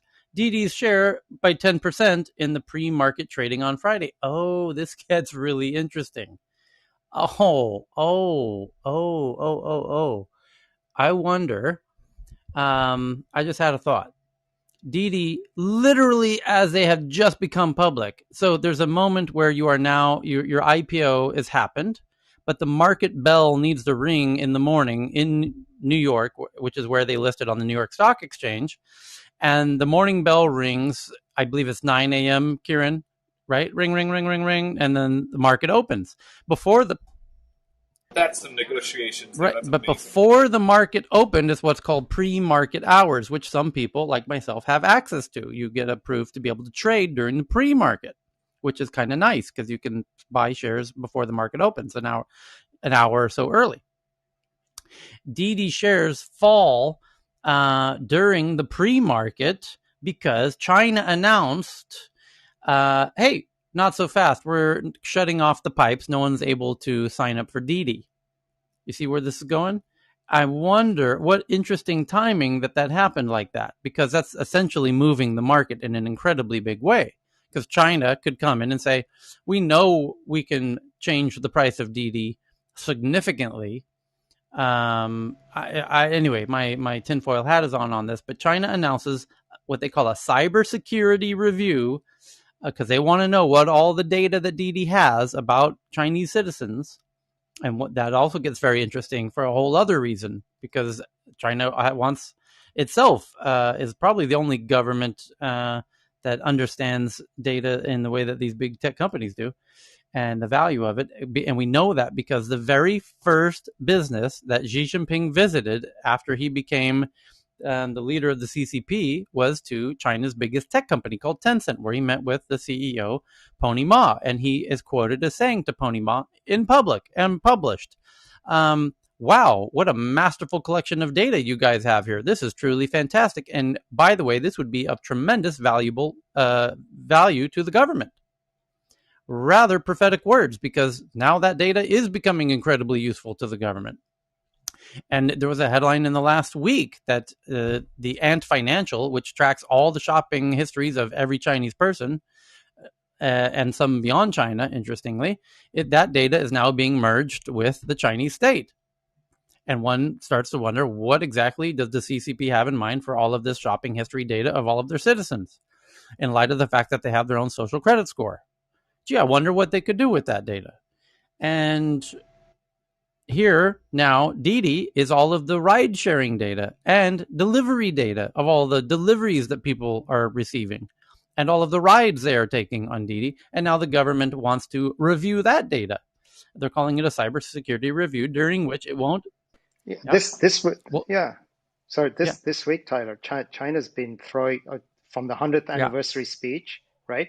This is another thing. We control your stock markets, right? We can control, the biggest companies that. So it's a reminder to anyone investing in any of these Chinese companies that they literally are, at the mercy of the CCP as they invest in these companies. There's all evidence. It's just that's all it is, and so that's one. Secondly, and this is a question mark for me, just like it is for you right now. It's a question mark. What's the benefit of them having Didi as a public company versus a private company, a public U.S. listed company versus and there's got to be some benefit, otherwise they would have stopped. I'm surprised. I don't know why they wouldn't do what they already did with Alipay and Ant Financial. Why not just tell them, no, you can't do an IPO, and all your data is we're going to merge you with this friendly little state. Maybe because of the Uber stake, I don't know. Right, so then they start to control the SoftBank has 20% too, by the way. SoftBank also had 20%. Interesting. Isn't it mostly Saudi cash over in Uber land, this thing? So there might be some geopolitical things with Didi, with they need to ask the Saudis. I'm sure that there's some things going on that prevented China from stopping this IPO, I think. Is there a ripple effect that happens from this as well? If they do this too many times, how many people are going to say, fuck that, I'm going over somewhere else? It's a good point. For this. I mean, I know you've got a billion people in China. 1.2 billion people. I knew you were going to say that. I know you've got a billion people, but that's still does India. Not the whole world. There's still more people out there, potentially. Exactly. But it's 1.2 billion. That's enough to override any logic, right? Yeah, but the IPO is just the beginning of the restrictions that are enforced on you as a company. So that's just the party hat on top of the US companies. You're making a strong point. At some point, they shouldn't test the will of. I know. They're playing to greed, right? They're playing to the greed of how predictably, US. Look at Nike last week. Nike is a Chinese brand made in China. Did you guys see that headline? I sent it out there. 20% of their sales are in China. They completely backtracked, right? So they see that power, they feel it. But Carl, you make a strong point. There are bigger markets, and that India knows that. Other places know that, and there are some sharp companies that exit. We did 10 years ago at Best Buy, that exit and say this is not worth playing. I mean, there are other ways to make money and to succeed in business. So it doesn't matter how strong your game is. They may be taking it too far. Yeah, it doesn't matter how strong your game is. If you do the same play over and over, you're going to fucking lose. That's the point here. But what happens to all the consultancies from all these Harvard Business Reviews and all these amazing McKinsey and all these other groups that have been saying China's the thing, and no one asks who's paid the largest amount on these issues on China with things? You find out state governments have, a lot of the advice that business leaders have been relying on for this might not have been entirely neutral along this. So I'm kind of wondering if that's going to still be the case as moving forward. It also, I'm just worried about even investing in these big Chinese stock. I thought Didi could be a fantastic investment because Didi as a company could theoretically, left unshackled or unhindered, is a no-brainer. because they have taken over the market, and there's not really a chance for another significant competitor. So if you believe in the future of, you know, an Uber-like service in China, which, my God, it's a tremendous market, and the amount of deliveries is mind-blowing, and Didi's already the 800-pound unbeatable gorilla in that space. I don't see how that isn't a safe investment on the public markets, except for the very incredibly important, notable fact that they could get shut the fuck down, like as they just did, literally minutes before the bell rung on the day of their IPO. It's concerning for all, because now I'm just worried about any of the big publicly traded Chinese stocks, like, you know. But anyway, just as a Some of that guideline, risk is on the Uber stock now as well. Some of it, right? A bit 10 billion. I don't know what the total valuation is, but oh yeah, of let's Uber look at the today. ticker. But some of that Oh, risk is on the totally, Uber because stock. now part of Uber's value is the fact that it has this stake in Didi, and I want to see the Uber chart real quick and see how it reacted as a result of this. Of course, it's bounced up net because they have this stake in Didi that people now understand, which most people didn't know they had. So it's on a nice uptick at the moment. Anyway, a contrast with the video game. Essentially, in the video game part in China with things, they literally banned making new video games. And essentially, what they said is, until we review the cultural stuff, and we've got integrations to make sure kids aren't playing too long, and they want time with the social credit system and everything. They literally banned new accounts or any new games just being made. So what ended up happening is that if you want to sign up for a new game, you have to go for a cultural review, and it might take 2, 3, 4 years, whatever. As a side effect, what this means is, I say side effect, but all this is designed. They end up having like the top 10, 20 games or so end up becoming the master monster platforms that they basically incorporate everything on. And what it ends up resulting is a centralization of data flows as well. But more interesting from a business perspective is that it basically, by banning new market entrants, it gives you the ability to actually flex a lot on the existing ones, saying it'd be unfortunate if essentially we had to go through another review on you, and then you're not basically going to pass the next review session, and poof, essentially you can magically choose essentially which companies you want to live and die. by the way, the CNBC CNBC article about this whole Didi cybersecurity review thing is truly comical. It says Didi shares fell 6% Friday morning after China, where the company is based, announced a cybersecurity review.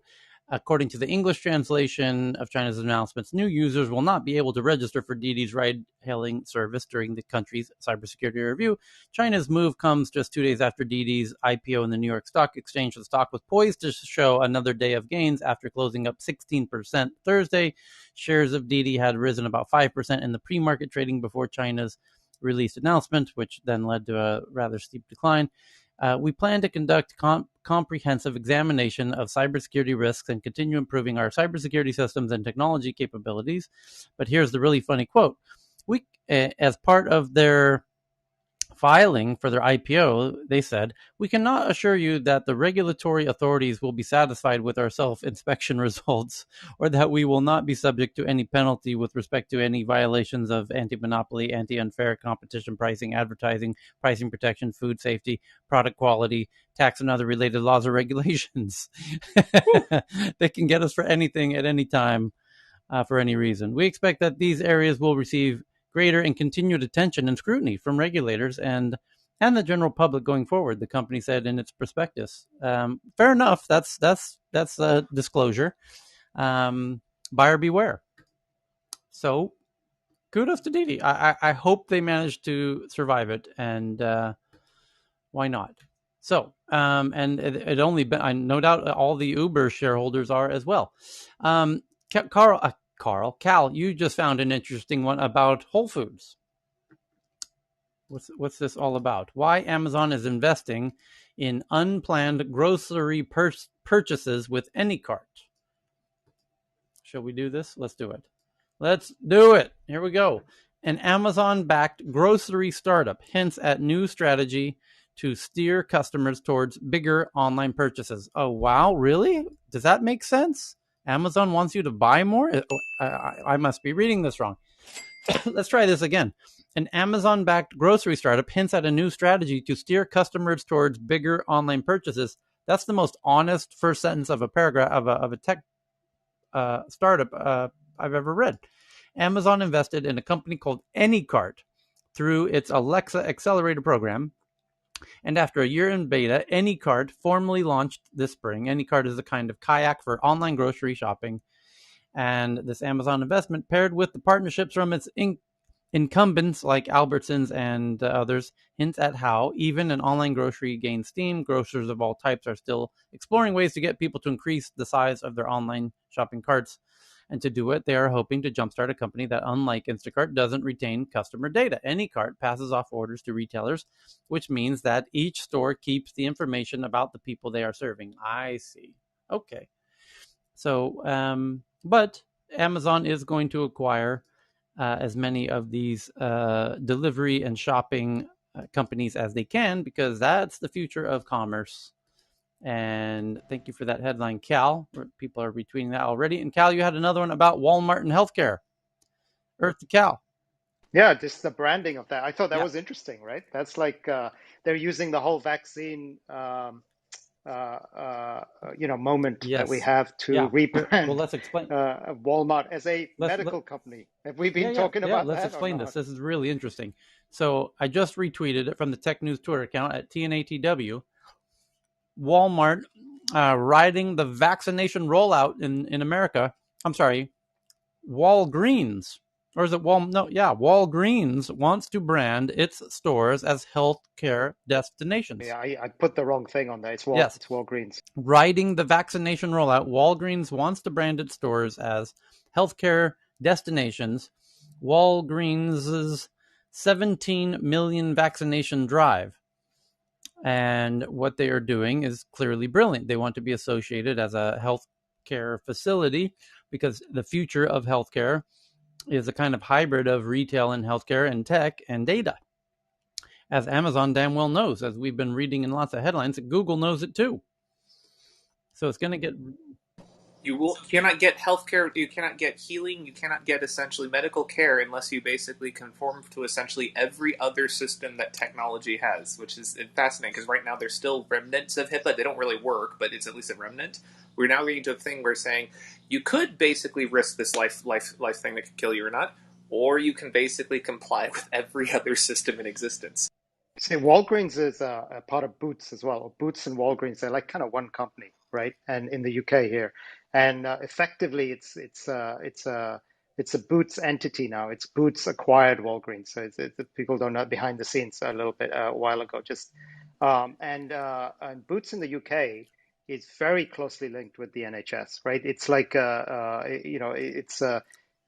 it's a well-respected medical brand here, more so than Walgreens was. Having lived in the U.S., that's kind of just fine. It's a pharmacy, but it's not services. Here, and so this is another. You could probably see collaborations between some of the big grocers and Boots and Walgreens, and you start to get this kind of retail play that I know Dr. Danish has been talking a lot about, is just how these retail companies are getting into medical into the medical industry, and probably 5 years from now you're going to have these 2 or 3 new players. Amazon, obviously, Walmart, stroke Google. Walgreens Yeah. type player. Google, definitely the tech Just companies. remember that. Best Buy too. Best Buy Just too. remember, Right? CVS bought Aetna. It wasn't the other way around. It was CVS buying an insurance company. So it's happening. We just haven't really seen many of the quote unquote minute clinics set up yet, but there will be Well, there.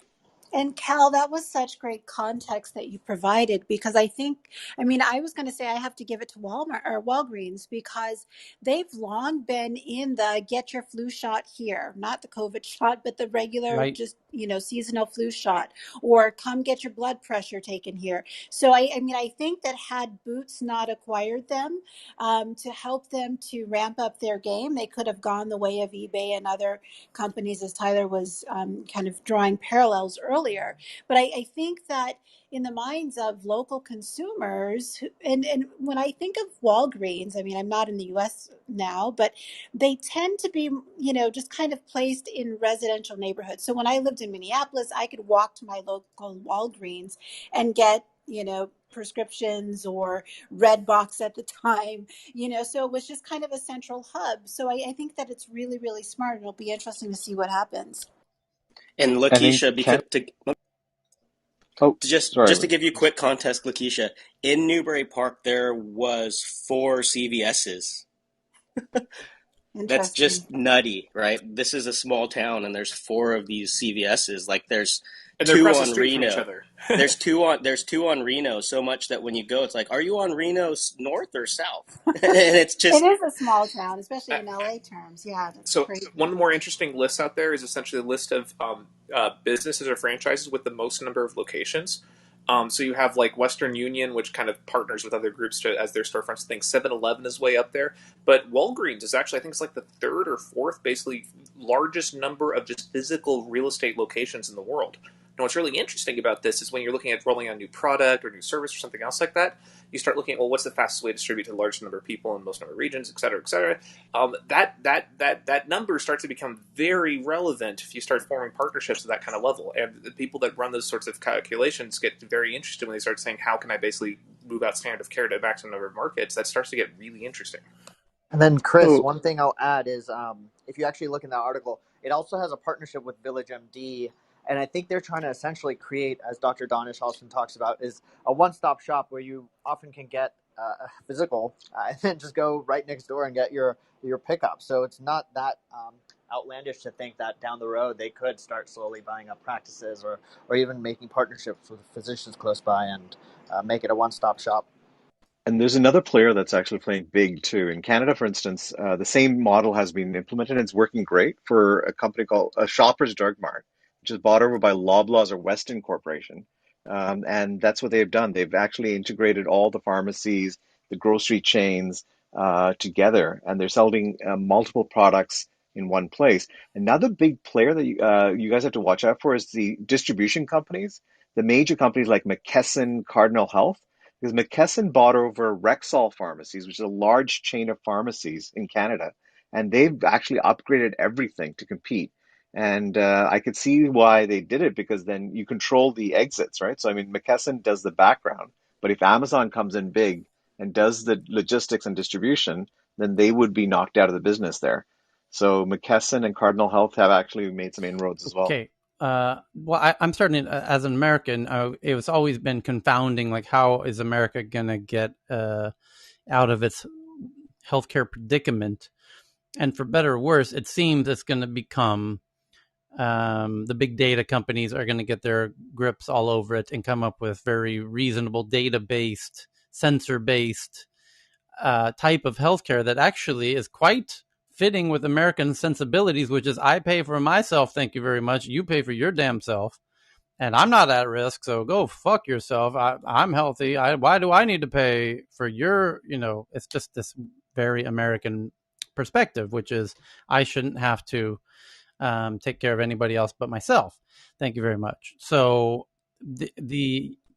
We're we such kind of are, assholes. but We have kind-heartedness too. It's just the fact is the right. greed took But my over. point is, we're assholes, but we're no. not But the tech dicks. companies could take this to the nth degree because it's like here. Oh, Okay. you're going to pay for yourself. Exactly right. Here, strap this sensor on, stick this thing up your ass. Put these glasses on, and we're going to know your health way better than you do, and we're going to charge you by the minute precisely, not a penny more than you should pay. And here's the calculation of how it's come out. And today you pay 37 cents in insurance. Thank you. And that. And if you don't like this, you're an extremist. But it fits. And you're right about the approach we take, and we pay twice as much and have the worst outcomes in the developed world. But this new tech Life expectancy has gone down. Yeah, It's yeah. gone down. But I think. Meanwhile, you have the singularity people saying But we're just going to put live on forever. this blood sugar monitor and all of these other sensors, and here, and we can just charge it right from your cloud account. Thank you very much. And by the way, the drugs are on the way. They'll be here in 10 minutes, and it's. And pick up your devices at the Best Buy store, by the way. Geek Squad can come and just sort And out You're anything going in to your have drone home. delivery at Best Buy with things. It'll be right in front of you. But and we'll make billions off the yes, data. well, no, that's I got actually Like but that's Livongo. actually No, that's yeah. Livongo's model, right? They came in, they had a diabetes monitor. They said, "Hey, let's go talk to the employers," and they just sold for 18 billion or But something that's like what's that, going to right? Why are we just talking about like surface things? Like this is an exciting era. We live in the era of brain computer interfaces and implants and stuff. so Why not have the so ones hang essentially you on, can hang on, hang on, subscribe hang to on, that you hang have on, an hang on, implant? hang on, hang on. No, Sorry. not you. I just had a thought. How is it a coincidence? I've been trying to think. Okay, the big tech companies in the U.S. are now about to get the shit kind of squeezed out of them, right, by the government.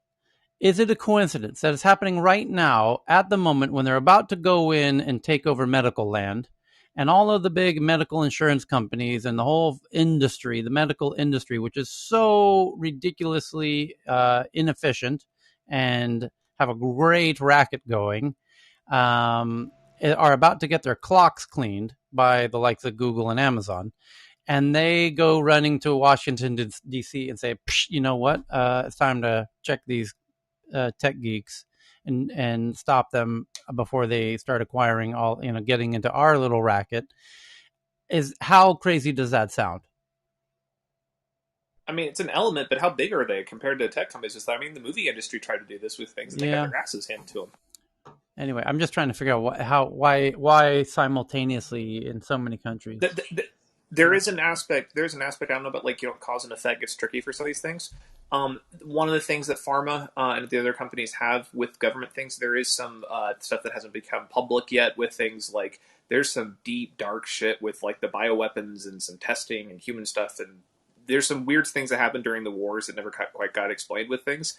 I think that there's some long-standing dirt that some of the pharma companies are using holding over for government decisions for certain things. So that's the reason why when you start getting near the line, like certain things start backing off.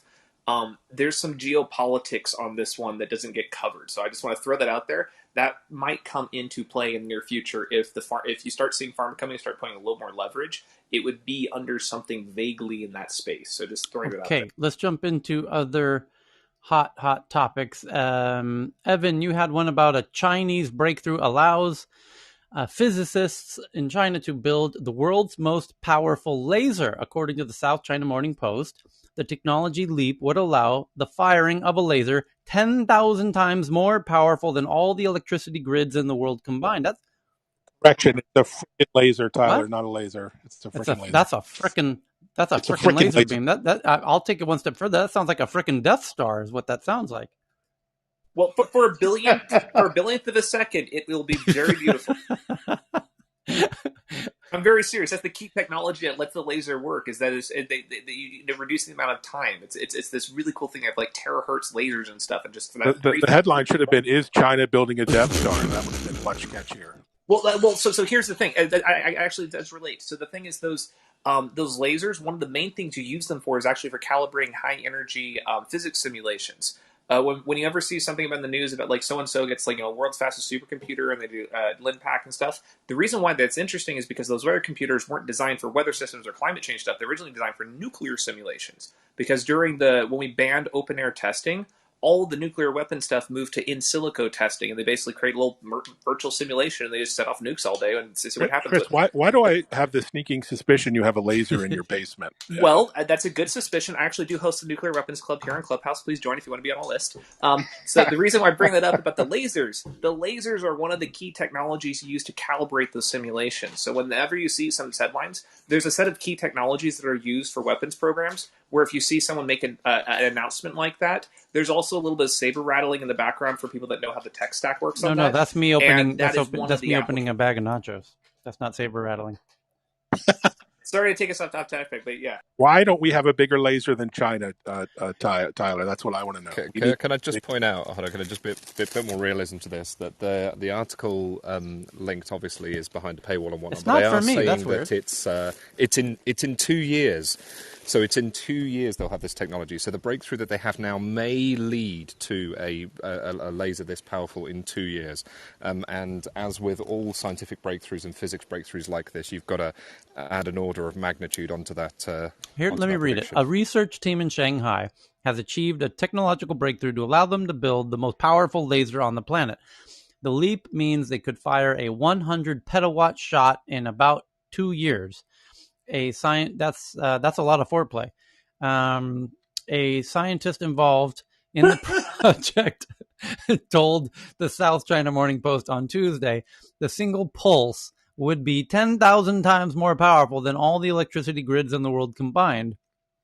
In the incredibly brief but intense flash of light, humans would witness materials coming from nothing for the first time. Oh, that's actually huge. So there's the quantum background flux, essentially. There's words for it with things like essentially what happens is there's this thing that essentially it's never completely empty. When you have enough energy come into one spot, it has the ability to actually bring matter into existence, supposedly, theoretically. And if this works, it enables some really crazy things, not just energy E and mass equals being MC equivalent. squared. Yes, but running it backwards. So normally you can say, wait, we could just basically take all of this mass and basically convert it into energy. This allows you to do the opposite, which if they can I just prove heard that. That's something why about it's an equal. That's something why it's an about equal flux. sign.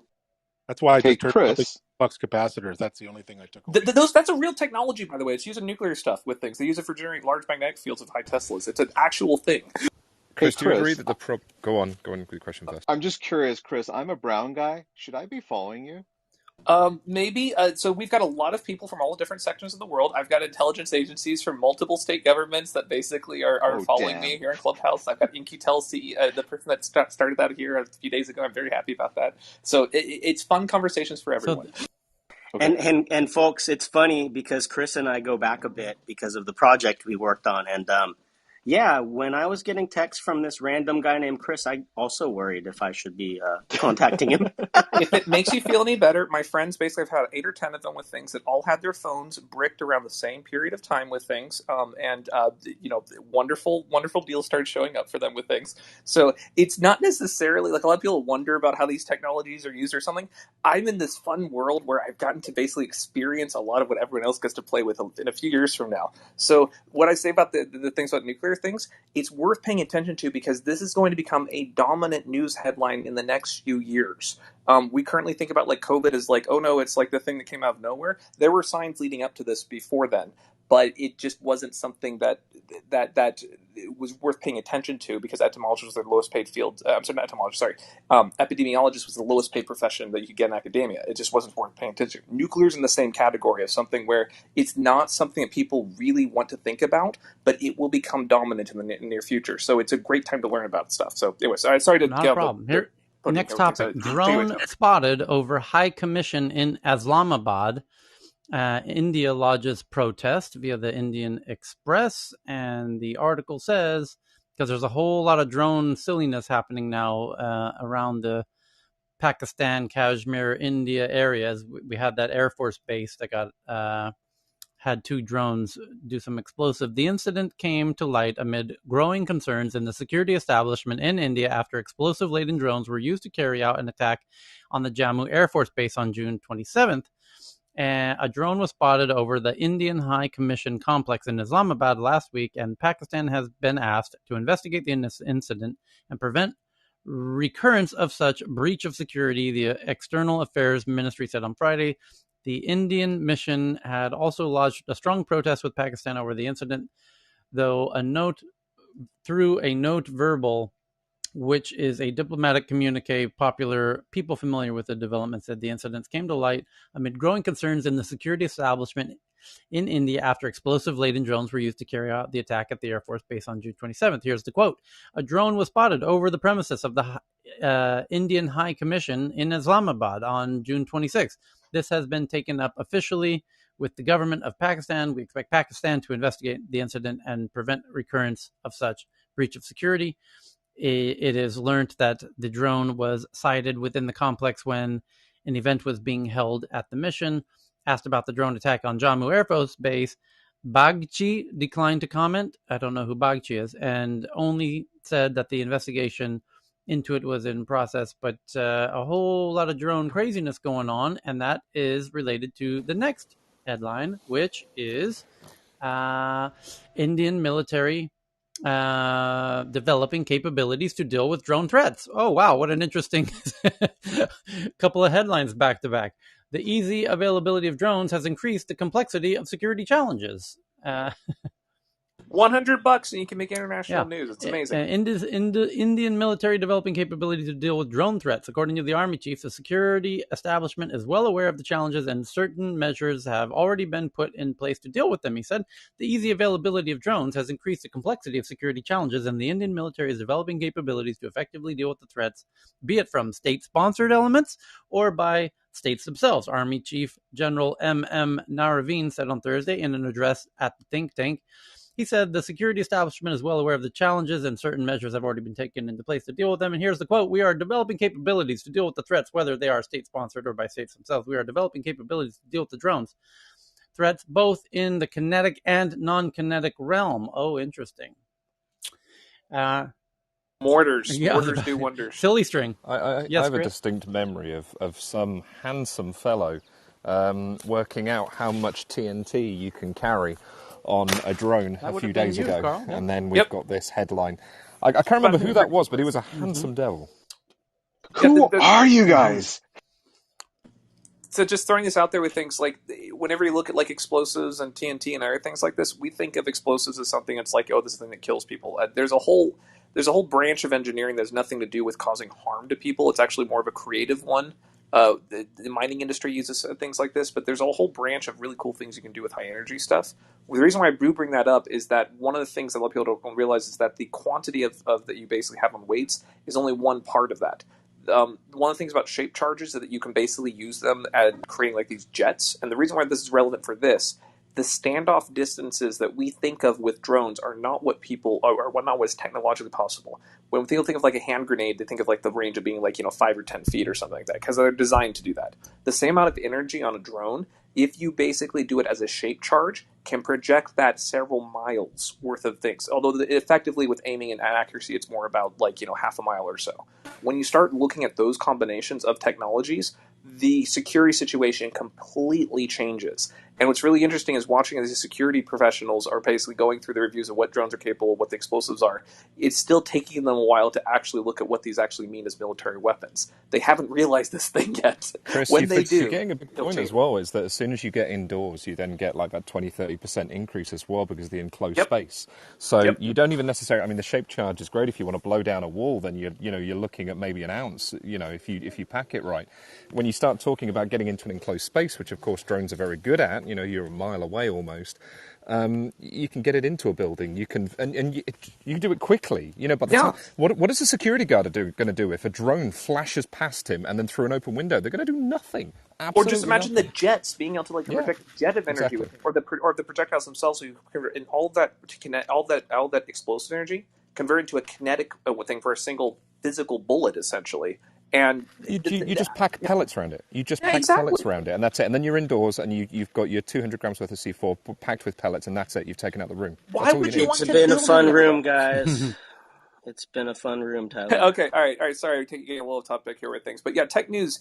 The thing is, all these algorithms we're developing for AI, that we're doing for like personal data tracking, everything else. This is the kinetic actuation system on the other side. Right now, the same tech for delivering groceries and deliveries and watches and all the cool things for your medical supplies.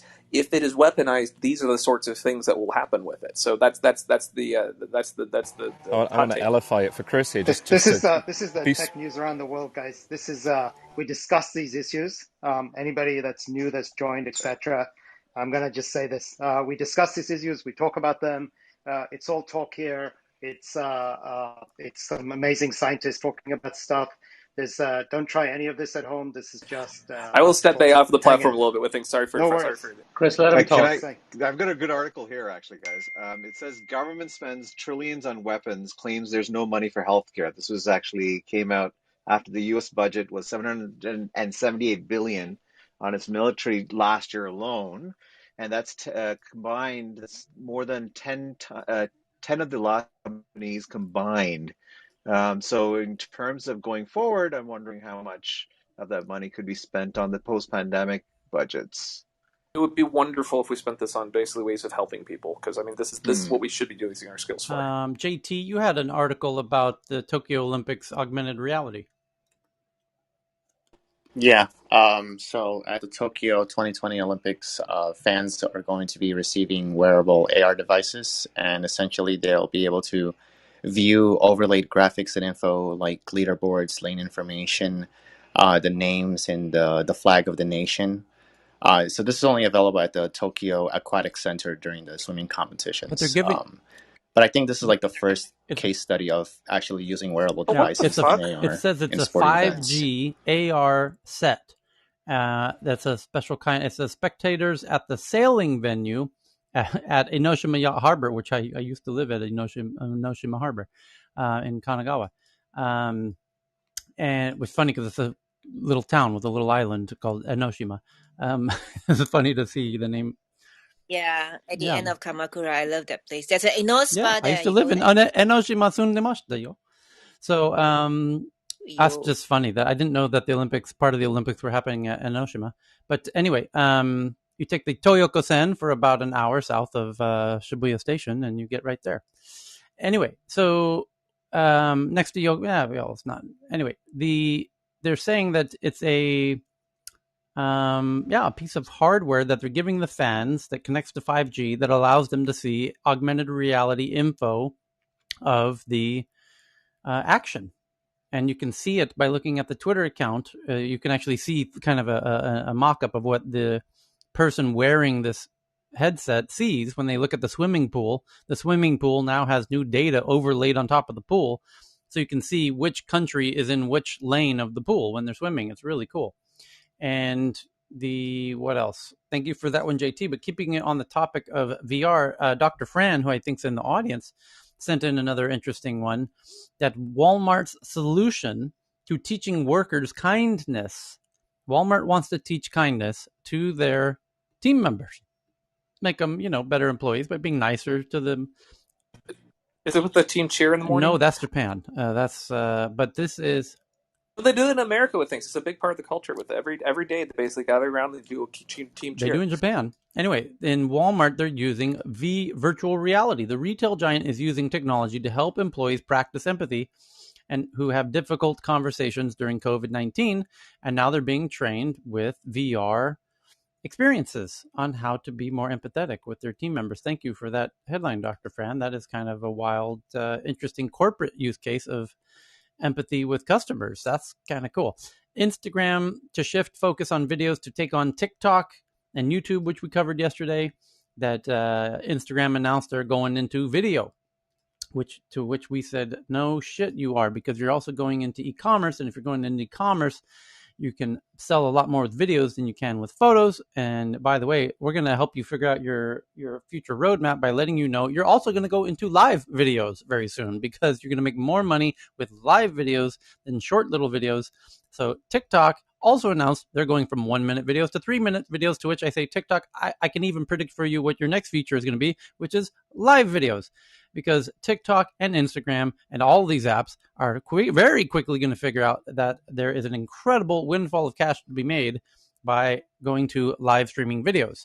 And because that's how the users of those apps are going to make shit tons of money, like they're already doing throughout Asia, where I watch all the time, and it's become the most popular form of entertainment. It's taken over all other forms of media, because it's a combination of shopping and entertainment simultaneously, and it's making people billions of dollars a day.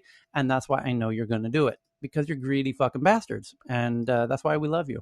And the best part, Tyler, is when you say that they're up 24/7 doing math, jumping around. Just for those who don't know, if you do come to Thailand, you'll see for yourself the future of commerce, which is on Facebook, actually, and other apps, where the Facebook live streams are on, and people switch through endless channels of Facebook people who started out taking photos of things they want to sell, because you can now buy things inside of Facebook here in Thailand with a little buy button.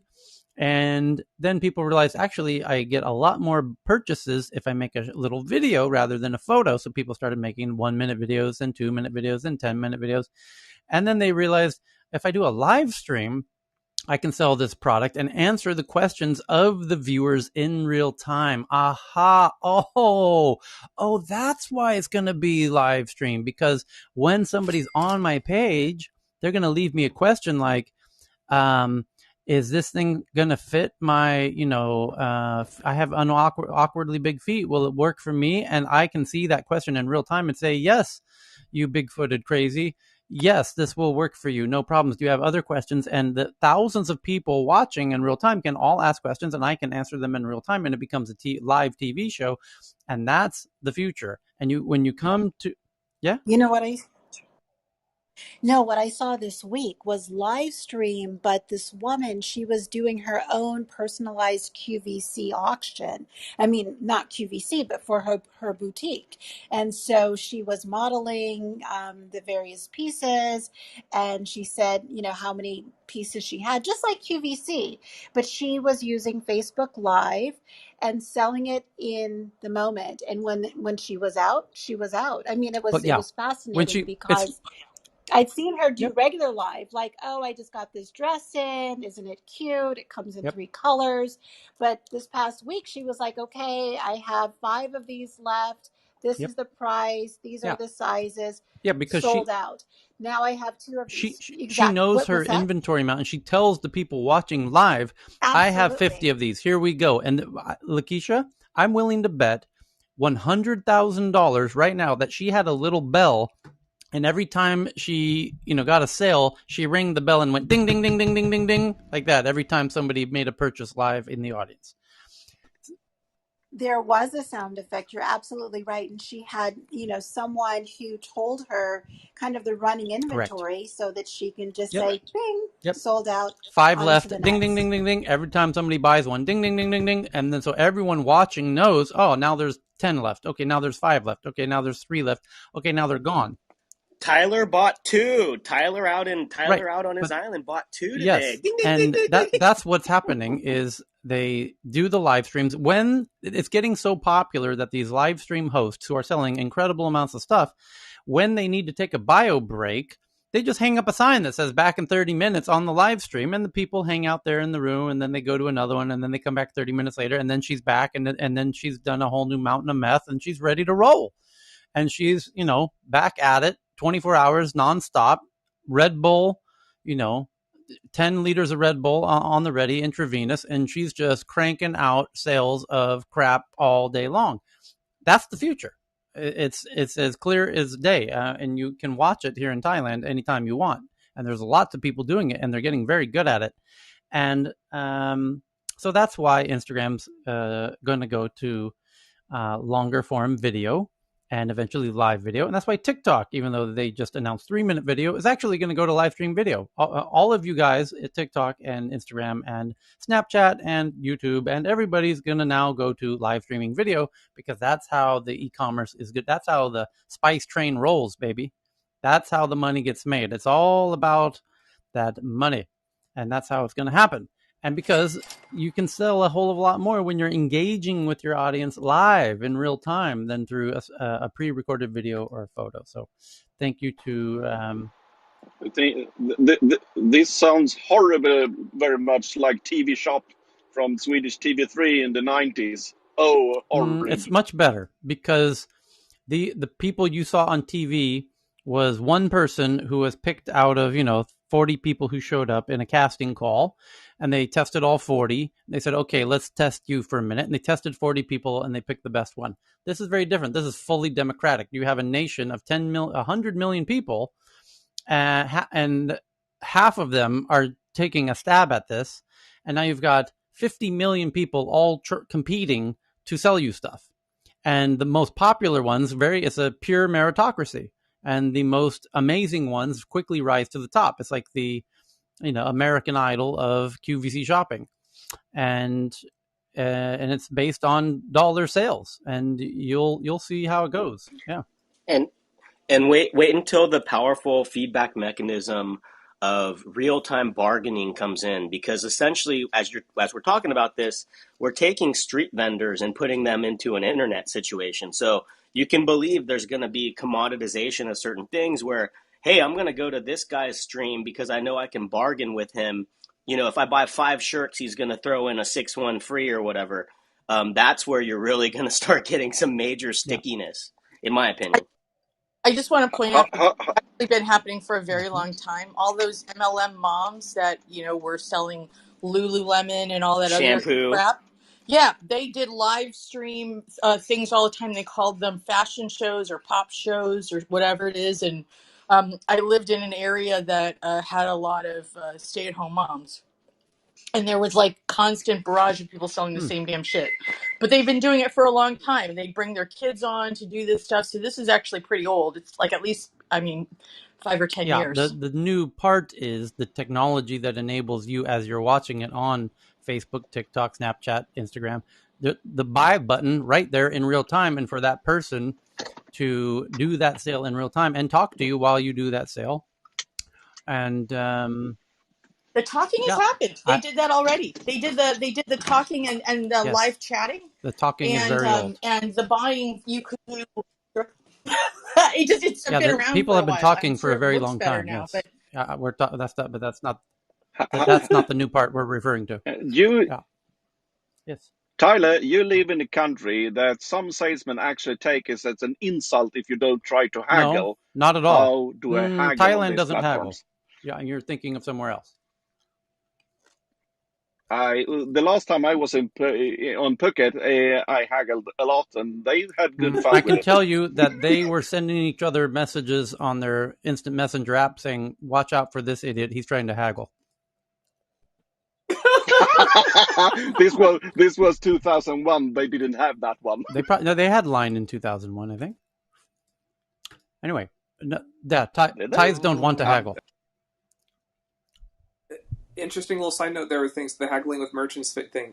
The Quakers actually came up with this whole thing for like the price tag and with Wanamaker. So the inventions of the price tag is a fascinating history. But the reason I'm bringing it up here is that one of the key things on there was that the price tag went with a religious idea that saying if you had to basically argue with someone, it basically might disrupt your ability to basically have good neighborly relations with things. And there's other aspects about like not being greedy and other things. But so the idea of the price tag essentially is everyone is charged the same amount. It was pretty fundamentally like a mind blower thing because the idea is if you're rich and you came in before, they should be charged more. If they're poor, they should have a discount of things. So that became the dominant model. And what's really fascinating is the tech companies have gone back to an older version of this with dynamic pricing, with saying if we know everything about someone, we can offer just the price that's needed in just the way that's basically going to allow us to basically maximize that arbitrage. And what's fascinating about this is most of our antitrust regulations were written during the earlier version, and that was one of the key things made by the new SEC director when she's talking about, FTC director when she's talking about whether or not the antitrust is updated for a new IRS. So, it's dynamic pricing, haggling, and all that connects together. Okay, there's a headline Gareth just sent in. Can I not on this. Oh wait, before you go to, we're not interested. I'm not. Oh, not on this. You have a random question? Yeah, that's interesting. Go ahead. No, I mean it was because you were talking about TikTok. Why was Vine killed? Do we know? Vine? Yes, because the users unionized because they didn't like what was going on inside the app. And they told Twitter, who had bought Vine, you do this or we're leaving, and Twitter thought they were bluffing and they weren't, and they left. So the top 100 users all left. That's really what happened. Wow. So Egypt startups are Africa's new venture capital darlings, and that Egypt is doing some celebrating over the fact that just in the month of June, Egypt startups are close to surpassing $190 million of funding. And indeed, there's a bit of competition, very friendly competition on the continent of Africa around where the tech's happening, and Egypt does get a bit of attention. A kind of interesting headline there. Drone activity in the Arnia sector. BSF fires rounds. Drone activity in I don't even know where Arnia is, to be honest. The border security forces Jawans fired rounds after drone activity was, this is related to Kashmir again. A whole lot of drone activity going on over there. Hope they figure that out. So, rising seas threaten the Bay Area economy, infrastructure, and environment. Following a 2019 multi-agency study, the Rising Reality Special Report series explores how communities are bracing for climate change all along the San Francisco Bay. Fun times. So, the view along Hayward's shoreline includes blue inlets. It's a very long San Francisco Chronicle article, but that's a great headline. So I'm going to tweet that out from the Tech News Twitter account at TNATW. But good to know that many of those geeks from San Francisco are now in Miami, so they don't have to worry about that rising ocean stuff no more. That was a smart move on their part. Just get out of there when those oceans start leaving, getting too high in the Bay Area. Just go somewhere safe like Miami. No problem. Easy break, easy fix. So thank you for that one, Tina. And there's the one. Yes, you're welcome. The European holidays could be off limits to 5 million Britons, given Indian-made version of the AstraZeneca jab, being reported by the Telegraph in the UK. Retweeting now for your convenience at TNATW. It says, yes, Tyler, the European Union approved the COVID pass right after your morning session. They approved it like 3 hours ago, 4 hours ago. So they moved quite fast. It's pretty shocking, but also, yeah. So now basically you need that pass to be confirmed in order to travel. And that is why India has made the request that they've asked the EU to consider their 2 vaccines as part of the inclusiveness of that EU COVID certificate, because it will keep, obviously, as we talked about a few times, how the travel is going to be. Yeah. And I think that that's going to be very interesting when Americans or other countries want to travel to Europe, because they're initiating it. And that's why the headline that Britain's given the Indian-made AstraZeneca jab could be off limits for those 5 million Britons. The jab, authorized in the UK in February, is not yet approved in Europe or recognized under EU's new vaccine passport scheme. And they're pissed because now they can't go on vacation because their version of the AstraZeneca came from India. And it says the EU ruling has already sparked outrage in Asia and Africa, where the Indian-manufactured shot, which forms the backbone of the COVAX distribution scheme, has been widely used. Now, some British holidaymakers may find themselves similarly excluded. The Telegraph has traced 3 Britons affected, none of whom were told in advance that they were receiving the Indian version of the AstraZeneca vaccine. All received their shots of the S2 vaccine in March. Here's the quote. "Quite frankly, I feel discriminated against, for lack of a better word," said 21-year-old Hannah Smith, who found that her first dose of the AstraZeneca vaccine was produced in India. When she checked the batch numbers, she added that until the situation was cleared, she would jettison plans for a European holiday and settle for Scotland. And another individual... Settle for Scotland. Wow. That's the name of their new tourism campaign. Settle for Scotland. Yes. Brought not quite Scotland. Not Settle quite the same Scotland. as a visa. Tyler, there's an Share article Spanish. regarding this digital EU passport that's flawed, and there's a risk of vulnerability and counterfeiting, because the politicians are trying to rush it out, and it's not perfect yet. I just sent it to you. Throw out here with things less for COVID, more for future stuff. Right now, essentially, when we're creating this infrastructure, this institutional infrastructure, technical infrastructure, travel infrastructure, et cetera, a lot of this is being constructed with the idea of the current era in mind, with things saying, okay, we need to basically cut this pandemic under control. What happens in the future when essentially, like, the mRNA vaccines were like a miracle breakthrough, essentially, as far as like the speed at which they were developed. But one of the key technologies around them is the fact that we're basically injecting genetic material that basically your body can react against. When we have some of these newer genetic advancements and we tie this to your ability to travel, is that same infrastructure going to start to become requirements about whether or not you certain genetic material in your body, whether or not you're traveling between borders? That's going to be something that's going to happen here very quickly, because we're setting up this infrastructure without that long-term planning in mind, and that's something that's going to be very interesting to watch as it develops. So Cheryl just sent in this breaking report from DW, my favorite outlet in Germany. Security flaws uncovered in EU vaccination passport. Oh my goodness, who could have imagined? Isn't tech just supposed to work perfectly right out of the box? It could if we gave time for but it. They really took their time on this. They didn't rush this at all. They really spent the years of planning this thing very carefully, and they got it all done in about a fucking 30 minutes. I mean, what could go wrong with it? But then there'd be no job right, security. But I mean, they spent the proper. They didn't want to be out. They spent an entire hour building this app. I mean, what could be wrong with it? So, But how else do you get your cybersecurity review from your local intelligence agency to basically fix the inevitable The new patches? EU digital vaccination certificate is valid across the bloc from Thursday.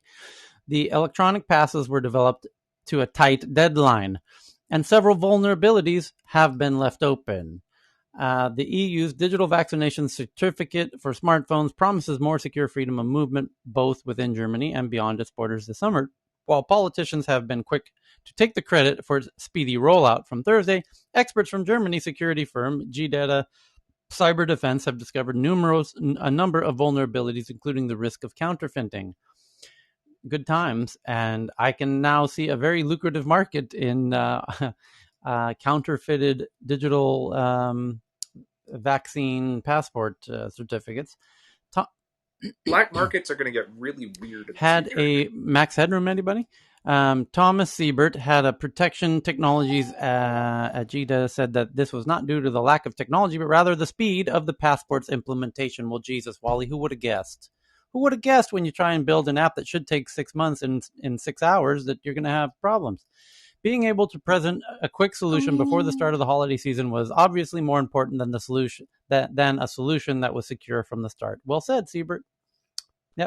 Tyler, that article is actually older than the article that came this morning about a few hours ago. And the one thing that they did put into it, which is quite interesting, which could mitigate the problem, is that they made valid also if you're able to print the QR code.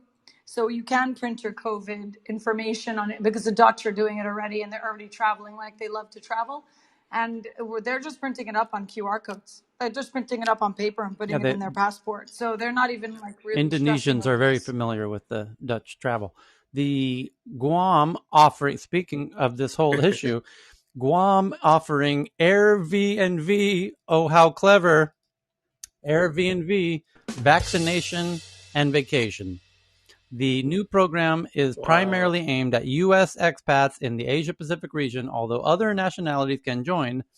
And very notably, the Taiwanese. Hundreds of Taiwanese book Guam COVID vaccination trips where they go to get all of the options, Pfizer, Moderna, and J&J, because Taiwan notably is lacking vaccines for some reason. Something about a big country nearby that's stopping people from delivering vaccines to Taiwan, some big country next door what starts with a C. Is that the one with the Disney partnership with like Winnie the Pooh? Something like that. I think somehow Winnie the Pooh's involved. I'm not quite sure. It's complex. But anyway, so Taiwan's having a hard time getting vaccines. So the Taiwanese are going to Guam where they're able to get the vaccines from America. Oh, how interesting how this is turning out. Very interesting. Thank you for that one, Cheryl. Yeah. I think that's a very smart move. It's only 4 hours flight from Japan. Yeah. Virgin Galactic plans to send Richard Branson to space on July 11th in a rush to beat his buddy Jeff Bezos to orbit. Are we just going to send all the billionaires which into billionaire space will survive now? next week? Stay tuned next week for the blowing up billionaires. Yeah. By the way, important distinction. It's not to orbit. That's very important. Elon's just going up and down. Elon's just gonna hop in one tomorrow. It's just up and down for a few minutes of weightlessness and a nice view of the Earth, and then you come back down. Getting to orbit, like what SpaceX does, is much harder. Right. Also, takes a lot more energy. There's also the Kármán line, which is like the line you go up to say you're in space, established like 100 years ago, just so that people could like have something to work with. But the funny thing is there's also the Branson line, which is a bit below that because he sold everyone on you're going to space, but the rockets didn't quite develop fast enough, so he's just going to say we'll go the Branson line and say it's technically in space. You're not going all the way, really? I didn't know. Yeah, it's look it up. It's pretty sad. Yeah, the Virgin one they've been doing these for quite a while, but what is it? But I think Branson's done these zero gravity trips many times before, so I'm not sure what the news really is in this case. But also, no, he's never been. No, you can do zero gravity, and I've done it. By the way, fantastic experience if you want to get a little piece of what it's like to be in space, to go on the airplane that does these parabolic flights, and you get to experience what weightlessness feels like, but you're not in space at all. You're just up at 30,000 feet. What Branson is doing is going in this spaceship. Well, it used to be called Spaceship One. I forget what they call it now. The thing that won the X Prize for the first private flight into space. And so he bought that and developed it into a commercial, business. And they have some of the pilots have flown it up just to make sure it all works. This is sort of the first quote passenger flight, even though I guess it's all Virgin Galactic people on it. And so this is kind of opening up to commercial availability for the first time to go really into space, experience weightlessness for I think 8 minutes or so, and also get to see the world, with black sky and all that kind of stuff. So This is the one that blew up, right? Like it's one 7-8 years ago. During one of the test flights, one of the pilots flipped the wrong switch and it disintegrated, and one of the pilots died and the other one was injured. But they've fixed that switch and tested it a lot more. It's probably reasonably safe for what you're doing, considering this is early days of private space flight. Not risk free, but you'll like this next one, Dan. Better than British Columbia is having some heat, and ferocious wildfires now breaking out across British Columbia amid historic heat. And NASA's satellites, you can see these fires are so big you can see them from space, and you can see them from the photo. It is kind of amazing, and people should know that the town of, I don't know if it's pronounced Lytton or Lytton, which had the record-breaking heat of 121 degrees Fahrenheit, which, by the way, it's hotter than any place in Texas has ever been. It's hotter than Las Vegas has ever been. I mean, this is insane. But first of all, that little mountain town broke the record, and the next day it burned to the ground.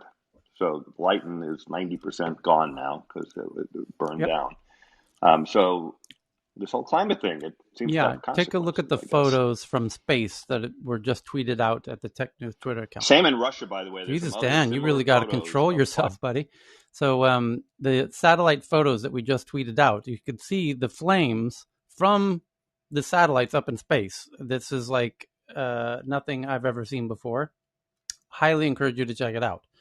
And as Dan has been saying, it's unprecedented stuff that everyone needs to get up to speed on. And to me, the real important question is, will policies change as a result of this? That will be interesting to see, because if not, that needs to be factored in to people's plans for how to move forward, going forward with on these issues. Because if the policies aren't going to change when towns are internally combusting, then it's not about, as Dan, we often argue, like, what is the right path forward, and we often say, it's about changing policies.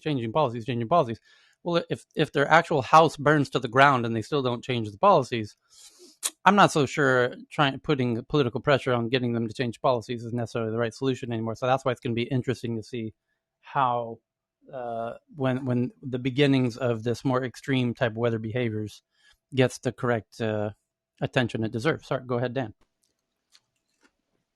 What's the alternative to changing policy in your mind? Exactly what I did. Tyler's doing you go get it, your right? You're doing the alternative is you take self-defense. Yeah, but only a few people can do that. But there's only a few people I care that do it. Well, I'm not sure the 500 or so people on this room, are you going to invite them to your house when things get bad? We can have a party. No, the message, Dan, is you have to take the ball yourself, because to try to influence 7 billion other people to change their behavior is futile. All you can do is take your own ball and do whatever you can to secure your own future. And that's what Tyler did. Can I say something? Please. Can I say something? Dan, I remember you saying once when I asked you, if you recall, and once again in a very respectful fashion, your solution to this was carbon capture, right? That's one of the most effective solutions, you said, correct? I'm sorry. It's a very important tool. I'm not. Okay. All right. So let's say it's an important tool. It's very important. Of course, it's not the only answer, but it's a tool. So tell me this. And I'm sure you know this since you're so informed in the sector, and I'm sure you are. What's the most famous startup in that in that particular sphere as of today, where everyone is dying to get into but can't? I don't know which one. Oh, I mean, there's like I thought four big you read players. Bloomberg Green every day, right? Well, there's Climeworks and there's Global Thermostat and there's Carbon Engineering in the DAC No, the space most and there's famous, Svante, the which is most our famous one destiny. today. The most famous one today. It started with two founders, both of them coming out from NASA. One of them was European, particularly from the Nordics. One of them was American. It's called Carbon Culture. Look up Bloomberg News Green, which you read apparently every day. Thank you very much. I'm done. Okay. What's the point there, though? Okay, sure. What? Not sure what the point is. By the way, in terms of policy, the thing I think that's most important is putting a price on carbon so that everybody, all companies, all people, The point all there is there's utilities. always a solution that we look for. When you talk about these things, come with a solution. Say something about tech. Say something about startups. Say something Chris positive has for all the once. solutions. Don't always come with a Yeah. problem. Right, I'm sure he does because he's intravenous. I have this. Oh no, I got the solution. I could do happy talk, but no, I don't know if that's that for would be us, right? helpful. But according to Dan, if we need to come up for a solution for the world, if you recall, the last debate was carbon emission reduction is probably one of the best tools you can have. So we took that. I take that because Dan's an expert, and then he said he reads Bloomberg News Green every day, which I kept a track of, and then apparently today one of the most famous, which he reads. He said he reads one of the most famous startups in that particular region, in that particular sphere, is this one. So how come he doesn't know it? Just a question, rhetorical question. I think he knows of the startup, but you were phrasing it in the context of which one's most famous, which is a weird framing. I don't. No, he doesn't. He doesn't know it. He didn't even name it in the top three. He didn't know it. He didn't even mention it in the top three. I don't know what Well, you mean by I'll most look him. famous startup. Like has the most funding. Yeah. What does that even mean? Does it have the most? The one that everyone wants to try to get into. Tyler, I specifically said the one that everyone wants to get into. Yeah, no, Faraz, 1 second. I'll help you. Just help 1 second. There is a point that Faraz is making, which is broad. It's not it's good that solutions are inspirational, right, for this subject, and I understand that we have to understand the urgency, but the community we do have here, kind of is probably on the front of like, how do I help? What's the next thing? Let's talk about it. And so that's the point, right, for us, and a broader point around, rather than getting very specific individually, which you make fair points there, but generally is the point that let's get to solutions and let's get to the technologies and let's get informed about these technologies and let's get people who understand those technologies on this platform as well. Yeah, I completely agree with you, Cal. If I could put a domestic scale carbon capture machine on my land, I would do it if I knew that was possible, and if I could do my part and neutralize all my carbon and some, I would do it. So yeah, I'd love to know about that. Yeah, but the problem is that take a look at the problem we're facing. Individual action, voluntary individual action, while very laudable, is a good thing to do, doesn't have any chance in hell of solving the problem. And so I just posted to the DM on Tech News Around the World a chart that Jim Hansen put out this morning, this kind of famous climate scientist, showing us where we are in terms of the continual increase in what's called the forcing of climate change, how much the greenhouse gas forcing. And it's kind of good news. It's not like accelerating upward. It's like we're kind of traveling at this constant acceleration speed. We're not, but we need to be decelerating, of course. And so the only way to solve a global problem like that is to have policies in place that get everyone to work in the same direction. I'm very excited about the technology. That's my day job. I think carbon capture is exciting, energy storage. The renewable revolution, which, by the way, I have brought up here, is an incredibly exciting, very positive tech story. The fact that if renewables drop as much in the next 10 years as they did in the first 10 years, we can have what's called baseload renewables, totally replacing fossil fuels for economic reasons only, not even taking into account the climate issues.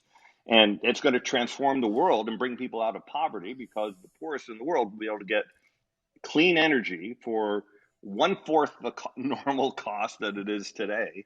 And I work with the X Prize on a program to promote that. So I do the exciting positive stuff. But if you believe that this exciting positive stuff is going to solve the problem without governments doing things to governments make don't sure do everybody. things. Governments make policies. There's a huge difference. Well, they follow the public, so if the Right. public gets Correct. upset enough, No, they then don't they'll do do something. anything. They write pieces Anyway. of paper, Dan. In our They current write pieces system. of paper. Writing pieces of paper isn't going to do jack shit. In Well, our current system. funding carbon capture at a surely, 40 Dan, gigaton a year scale would be doing something. Dan, if we can get the technology to the point that every individual can offset their own carbon plus a bit, is that completely infeasible for some fundamental physics reason that we cannot all do something that makes us all carbon negative? How do you track the total carbon cost of your life? All the way back of every single item that you use, all the packaging, all the travel, all the energy use, the lighting on the ships as it was coming over. How do you track all of that? You literally, you just can't. You can't. I think we do need to solve that problem with I mean, databases is the short answer, right? So solving the framing that it's your problem, that it's individual, that's ExxonMobil's framing, right? That That's was a the oil company's 30-year-old framing propaganda. Framing that it's your problem, not theirs. It's what they do for individual recycling. choices that are causing climate change. That's not true. Let's move on, Tyler. That's always the same thing. What's going to happen, by the way, is somebody, as this issue continues, what will happen is some genetic engineer is going to start fixing the problem themselves and realizing that the problem is there's too many people putting too many carbon in the atmosphere. And what if we just removed half of the people tomorrow? And that's going to happen. And thus we get it. Did they just try that with COVID? Thanos is back. Tyler, can I say something? The Earth have its own system by burning place like Lytton. Can I say something? We are already on the way to solve the problem. I mean, everybody's saying that problem is the climate change. That's the symptom. The problem is the CO2s. That's the symptom. The problem is the energy. Problem is the waste of the energy. And the problem basically is fire, that we are using fire, like the processing, like the transforming the energy, and 80% of the energy we are wasting. And in this waste are the CO2s. In this waste are a lot of other problems. So we are already in the process of solving the energy problem. I see it like the opportunity. The question is only, we are in the beginning of the major transformation or major disruption in energy sector like the history never seen. And the question is only how fast we are going to do this transformation, if it's going to take 50 years or if it's going to take 30 years. So basically, and this energy transformation is not run by some environmental activists or governments. This energy transformation is driven by the technologies, or not technologies in development, but technologies which we already have, which they are already commercialized. And those technologies are driven by the companies, by the businesses seizing those opportunities, like the Tesla and many other businesses, which they are part of this energy transition. So when we will solve the energy problem, we will solve also the climate problem. By solving the CO2 problem. Yeah, I just think going back to, I just want to put my 2 cents. I've been involved with climate for, past 11 years when I attended COP15 30 seconds, in Denmark, Cam. Copenhagen. You're on the clock. Go. Shot clock. Okay, and what I learned is not the engineering problem, it's a social problem. If we are selfish about what we do and we only care about what we do, it's not going to solve it. It doesn't matter if we go and have all electric car, every single person. If biodiversity is lost, we end humanity in 50 years. So it's a social problem. We need to care about humanity. We need to care about planet. Then the problem will be solved through energy, through biodiversity, and everything else. I would disagree with you, Cam. I don't think it matters at all, because the average energy user doesn't know the source of the creation of that energy. They don't know if it's coal or gas or solar or wind. They don't know, and they really don't care. And so if it becomes more based on sustainable energies, solar and wind and whatnot, and less CO2 producing technologies, there's no social element at all. The question is, do the economics make sense to make that transition as the source of the energy? And if it does, then how do we expedite it as quickly as possible? Can we get the water out of the boat fast enough to stop it from sinking? Is the name of the game at the moment. Cal, in answer to your You are question right. about how much carbon, what I would like to do personally is just to know, take the amount of carbon outputs globally, which we do have some idea, the number of gigatons a year, divide by the number of people, so you know how many tons per person, and I would like to say, how much is it going to cost for me to put away 1,000 times that, so I undo the harm of 1,000 people, for example. And then if I can't afford that, maybe 100, and if I can easily afford it, maybe 10,000. That's what I would like, but I have no idea. I can do the first bit of that calculation. I have no idea how to put the carbon away. It's very simple. 30 tons per hectare with things. It works out to be when you do the calculations. Plant your front lawn with bamboo, and you're carbon negative. It's more of a land space issue. The mind-blowing statistic is that the top 1% of emitters, which probably include a bunch of people in the room, top 1% of emitters put out twice as much emissions as the bottom 50% of the globe. For people that are interested in this So we topic, really with don't things, have I'll to be focus hosting a room on this getting later everyone this to evening cut. with If the things for top fun 10% solutions of the at people scale. cut, we would do a lot. I highly recommend Chris's room that he's going to do as soon as Chris, can you do it right after we close this room? Yeah, I'll do it right after this one. We'll cover geoengineering and more advanced solutions for climate change that don't get talked about very much. This is a bit more fun stuff. Awesome, Chris. I'd like to hear more about the bamboo. I'd love to grow some. I've got some land to put to it, so if that's a solution, Chris I'll do has one of the best rooms, kind of spiels on this whole thing that I've seen. So I will be eagerly. Well, let's get through the most interesting headlines remaining. We'll do a quick show of hands who's got something burning. Speaking of which, the Arctic's last ice area shows earlier than expected melt via the Indian Express. Just tweeting that one out for those who want to read that one. But indeed, there was a huge expedition with scientists from all over the world over many years, and the net result is we're fucked. That's the latest update from the scientists at the Arctic. That soon there won't be one, and it'll make shipping better. You'll get your orders faster from around the world. That's the good news. And Sarah sent one in about a company called Digit Insurance raises $200 million by Sequoia. And that's just another data point to remember that InsurTech startup Digit raises eyes a $3.5 billion valuation with new funding from Sequoia. And when Sequoia invests in things, also this is an Indian company, but when Sequoia starts investing in things like InsurTech, that's the indication that InsurTech is about to become a very big new area, as we've been projecting here, that InsurTech and tech is about to go big into insurance. Huge, because the traditional insurance companies don't know how to properly manage data and don't have the technologies that the geeks do. And so when the geeks come in and do InsurTech, it's going to get much more efficient, very disruptive. The old people go out of business, and big tech's going to come in and shake that shit up in a very big way. And that's why Sequoia is investing in this company called Digit, which will be acquired by either Google or Amazon in the next 2 to 3 years. And then SoftBank invests in a UAE cloud kitchen platform called Kitopi.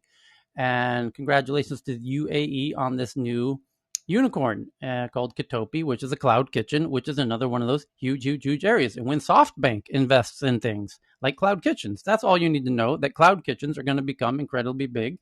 And they already are. And it's going to spread all around the world. And if you want to make $1 billion very quickly, go to an emerging market like the UAE and set up one of these cloud kitchens or buy now, pay laters, or one of these other very dependable business models that are getting funding everywhere in the world, wherever they're attempted.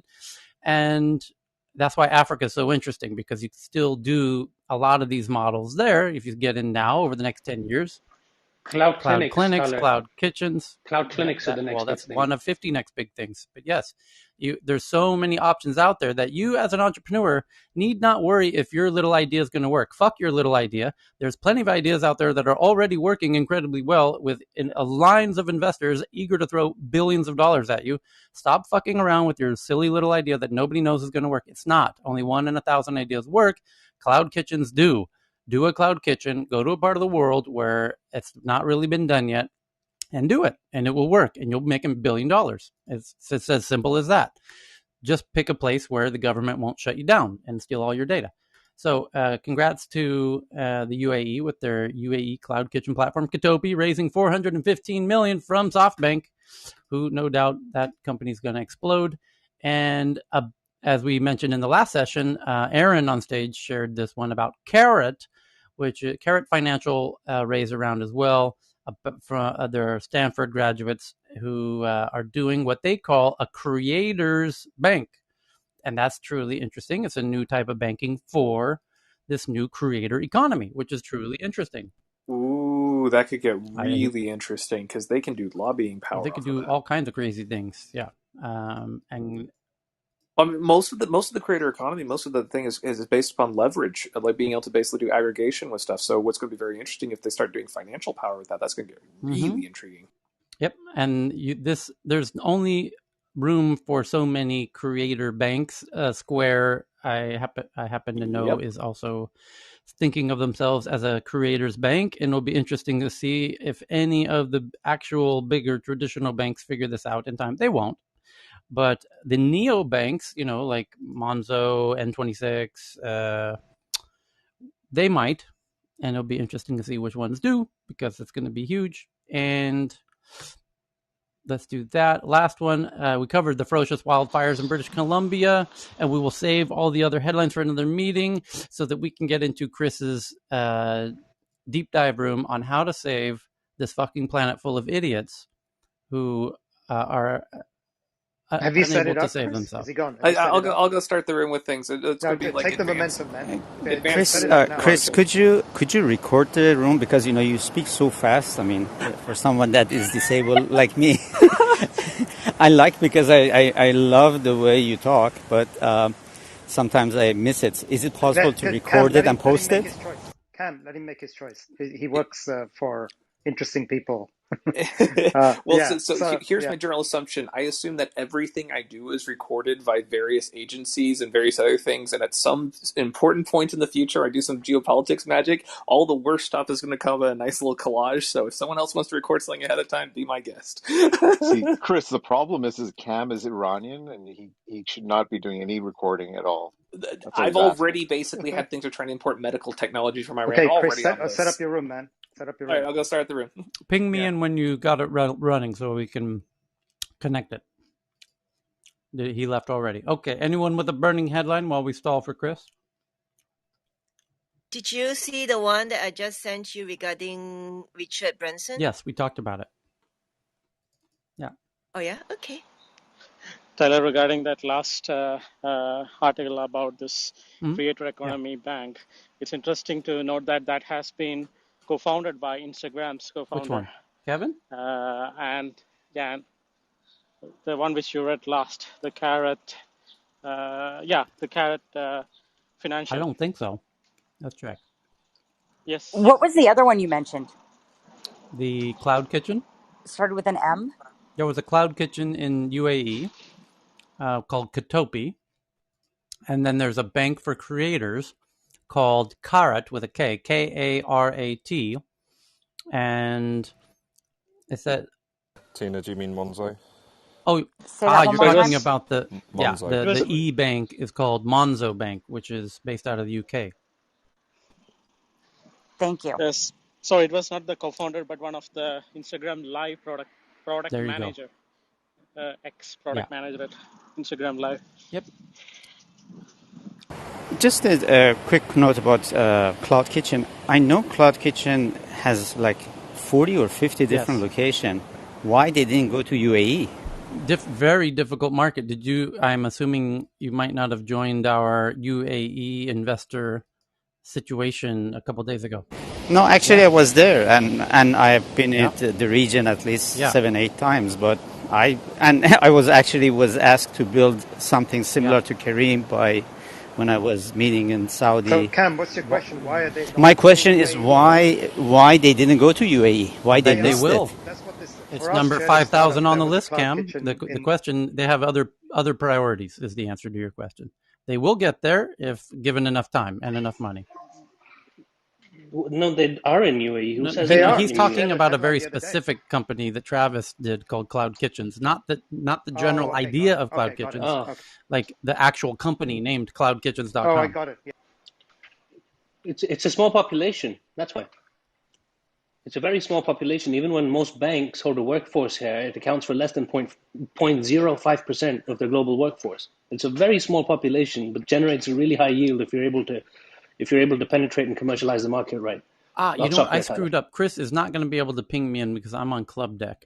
He's got the room open. It's called 100 Advanced Solutions for Climate Change. Wait, he did that before. Yeah, indeed he did. That's the whole point. 100 Advanced Solutions last night for Climate Change. We will see you over there in about 30 seconds. Thank you, everyone. Thanks, guys. Bring your solutions to save the planet. It's okay. We'll pick. Somebody ping me in. Okay. Yeah, we'll do, Ben.